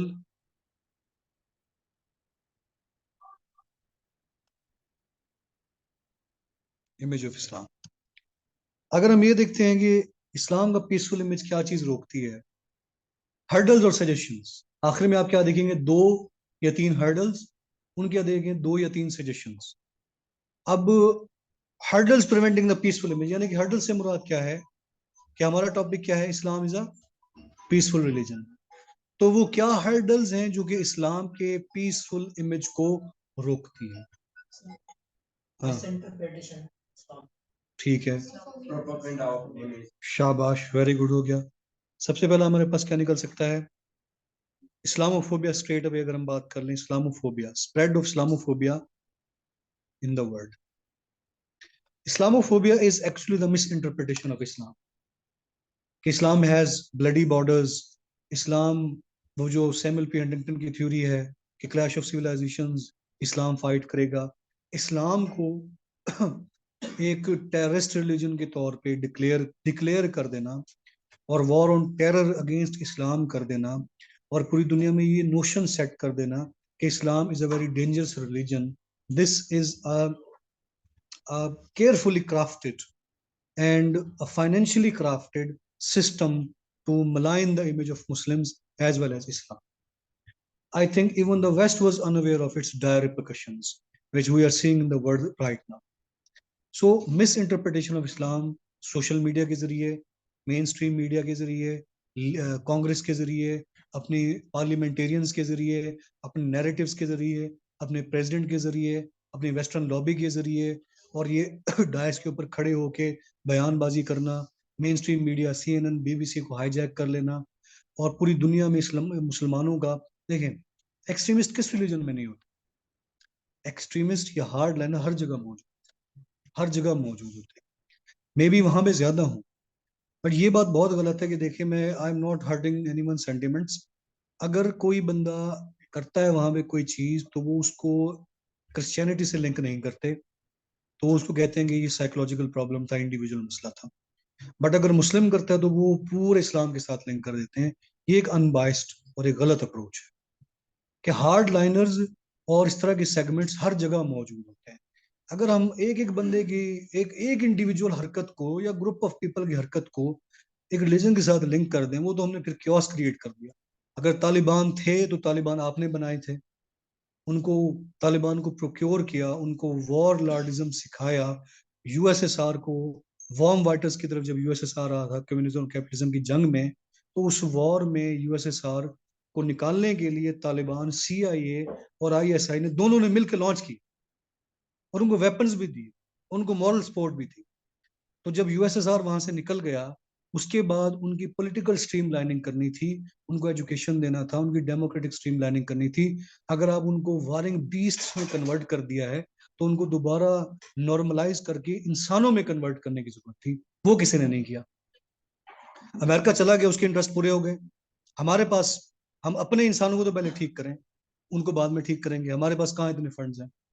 अब उनको young generation after generation हमने सिर्फ लड़ना सिखाया था, तो उनको वहां जाहिर सी बात है फिर वॉर लॉर्डिज्म स्टार्ट हो गई. चूंकि उन्होंने लड़ना सीखा हुआ था, उन्होंने फिर आपस में लड़ना शुरू कर दिया और आपस में वॉर लॉर्डिज्म शुरू हो गई और एक्सट्रीमिज्म स्प्रेड होना शुरू हो गया. उसकी स्पिल ओवर इफेक्ट पाकिस्तान के ऊपर भी आए और पाकिस्तान के अंदर भी एक्सट्रीमिस्ट कल्चर, क्लाशनकोफ कल्चर, फलाना कल्चर, इस तरह की चीजें आम होना शुरू हो गई. सो अब एक पॉइंट ऑफ टाइम पे दे वर द हीरोज, एक 24 घंटे के बाद दे आर द विलन्स. और अब उनके खिलाफ फिर पूरी कैंपेन लॉन्च की जा रही है और उनको डिक्लेयर कर दिया गया टेररिस्ट, और उनके ऊपर अब लॉन्च हो रहा है सारा कुछ। अब इस तरह की जो पॉलिसीज हैं, अपने नैरेटिव सेट कर देना, अपनी बातें कर देना, यूएन के प्लेटफॉर्म को हाईजैक कर लेना, और वो कहा कह देना जी यूएन ने कह दिया। यूएन क्या कह दिया? मतलब क्या है यूएन? अमेरिका ही है, और क्या है UN? UN means waste, P5+1। अब यूएन तो ये भी कहता है कि कश्मीर में प्लेबिसाइड करो, वो तो कोई नहीं मानता। यूएन तो ये भी कहता है कि यार एमनेस्टी इंटरनेशनल बंद कर दिया, वो तो कोई नहीं मानता। और यूएन की यही बात माननी है कि अनजस्ट वॉर को जस्ट में कन्वर्ट करना है। यूएन तो ये भी कहता रह गया था यार यरूशलेम के अंदर एम्बेसी ना ओपन करो, वो तो नहीं मानी। तो यूएन वही बात माननी है जो कि अपने इंटरेस्ट में हो, कि वायलेशन ऑफ ह्यूमन राइट्स पूरी दुनिया में हो रही है, पर नहीं, यूक्रेन के अंदर हो रही है, फलस्तीन के अंदर इसराइल ने अटैक किया फलस्तीन ने, तो वो थी वायलेशन। इस तरह के जो सेल्फ कंकॉक्टेड और अपने इंटरेस्ट्स को और अपने हेजमोनिक डिजाइन्स को परसू करने वाले नैरेटिव्स होते हैं, they augment to the non peaceful activities in the world, and Islamophobia happens to be one link among them. अच्छा, एक कोई और मुझे बता दें। सेक्टेरियनिज्म। देखिए, सेक्टेरियनिज्म इस्लाम के अंदर प्रिवेल करना, और सबसे बड़ा मसला ये शिया और सुन्नी, अनफॉर्चुनेटली सेक्टेरियन डिवाइड, इसलिए मैं कह रहा हूँ क्योंकि ईरान और सऊदी अरब के दरमियान हमेशा से टसल यही रही, आइडियोलॉजिकल क्लैशेस, के इंट्रा रिलीजियस डिफरेंसेस, कि जब, लेकिन अब दो बड़े की प्लेयर्स हैं, वो आपस में एक पॉइंट पे नहीं आ रहे, दुनिया को तो यही मिल जाएगा कि वायलेंट है। Sectarian differences या intra-religious differences are everywhere, and they were also in the Christianity as well. And they, between the Protestants, Catholics, Puritans, and non-Puritans, and they concluded that matter in 1648 with the help of Treaty of Westphalia. Treaty of Westphalia की और religion को उठाकर side पे फेंक दिया और अपनी socio economic growth पे बात की। If they can do, we should also do that. अगर वो अपने सेक्टेरियन डिवीजन्स को बहुत 200-300-400 साल पहले कर चुके हैं फारिग, हमें भी करना चाहिए। So sectarian division is unfortunately a big reality. ठीक है। थर्ड हम इसमें लिख सकते हैं कि फॉर्मेशन या occurrence of the extremist organisations like Tehreek Taliban Pakistan, IS, ISIS. अब ये जो ऑर्गेनाइजेशंस हैं, ये बेस इस्लाम को बनाते हैं, हरकतें अजीब करते हैं, नाम इस्लाम का लेते हैं, जिससे प्रोजेक्ट दुनिया में इस्लाम होता है, और वेस्टर्न लॉबी मजीद स्ट्रेंथन होती है कि इस्लाम पीसफुल नहीं है। कि अब ये जो सारी हरकतें करते हैं, ये रैंसम कर लेना, बम फेंक देना, मार देना, और कहना कि हम ग्लोबल खिलाफत सिस्टम आज के दौर में अगर लानी है तो खुद को इम्प्रूव करना पड़ेगा, टेक्नोलॉजिकल स्फेयर में, आइडियोलॉजिकल स्फेयर में, एजुकेशन के अंदर अपनी माइट इंक्रीज करनी होगी। इस तरह की लड़ धमाकों से इट इज फार क्राई। अब इस तरह की प्रिवेलेंट ऑर्गेनाइजेशंस का मुस्लिम वर्ल्ड के अंदर प्रिवेल करना और इनका इस्लाम के नाम को प्रोजेक्ट करना, ये चीज इस्लाम को मिस इंटरप्रेट कराने पे मजबूर करती है। कि लोग तो भी यही देखिए जी इस्लामिक ऑर्गेनाइजेशंस हैं, इस्लाम है, गलत है। जिनको मतलब ज्यादा सरफेस नॉलेज नहीं है, इसको बेस बना के आराम से वेस्टर्न कम्युनिटी को टैप किया जा सकता है, और किया भी है। लास्ट हमारा सेगमेंट क्या होगा? सजेशंस।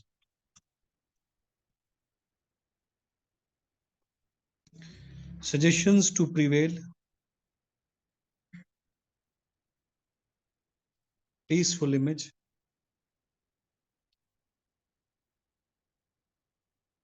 of Islam। हर्डल्स क्या थी जो कि इस्लाम का पीसफुल इमेज रोकती हैं? सजेशंस क्या होंगी जो कि इस्लाम का पीसफुल इमेज लेकर आएंगी? What are the suggestions that you think that can bring the peaceful image of Islam? सबसे पहला तो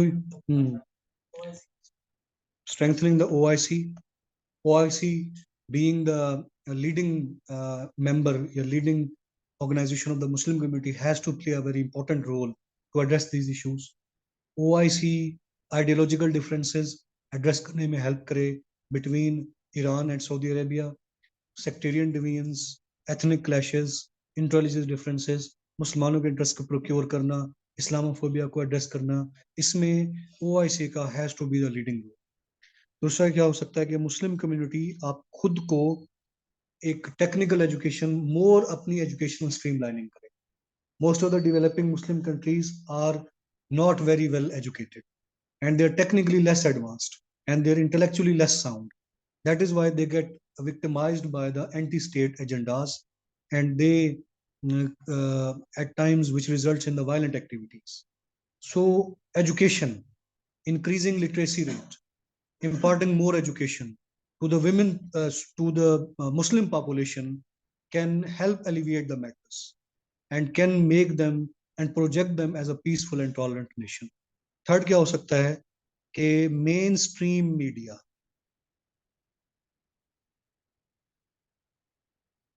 प्लस सोशल मीडिया, इन चैनल्स को इस्तेमाल करके इस्लाम का और मुसलमानों का पीसफुल इमेज प्रोजेक्ट करना. We have to utilize mainstream media and the social media to project the peaceful image of Islam, because social media nowadays is the most important aspect of the society. और हमें मतलब जिस तरह उन्होंने sales बनाए हुए हैं, 32 पता नहीं कितनी वेबसाइट्स थी, इंफोडेमिक की जो रिपोर्ट आई थी, सॉरी ये इंडियन क्रॉनिकल्स की जो रिपोर्ट थी, डिसइंफो लैब की रिपोर्ट थी. सो अगर वो बहुत ज्यादा इन्वेस्टमेंट्स कर रहे हैं तो हमें भी इस तरह की सेल्स बना के एआई को इस्तेमाल करके, टूल्स को इस्तेमाल करके, एक होती है मेंटल इंडोक्ट्रिनेशन, कि हमें मेंटल इंडोक्ट्रिनेशन करनी चाहिए, अपनी पूरी दुनिया में इंडोक्ट्रिनेट करना चाहिए that Islam is a peaceful religion. करना पड़ेगा ये, and that initiative has to be from the Muslim community. इन तमाम को करने के लिए क्या होनी चाहिए? मुस्लिम कम्युनिटी के अंदर यूनिटी होनी चाहिए. सो ये हमारा टोटल ऐसे क्रिएट ठीक हो गया कि जिसमें हमने ये सारे आर्गुमेंट्स कर लिए. ठीक हो गया. और आखिरी हमारा हेडिंग क्या होगा? कंक्लूजन का. सो टोटल अगर हम देखते हैं, एक हो गया हमारे पास इंट्रोडक्टरी पैराग्राफ,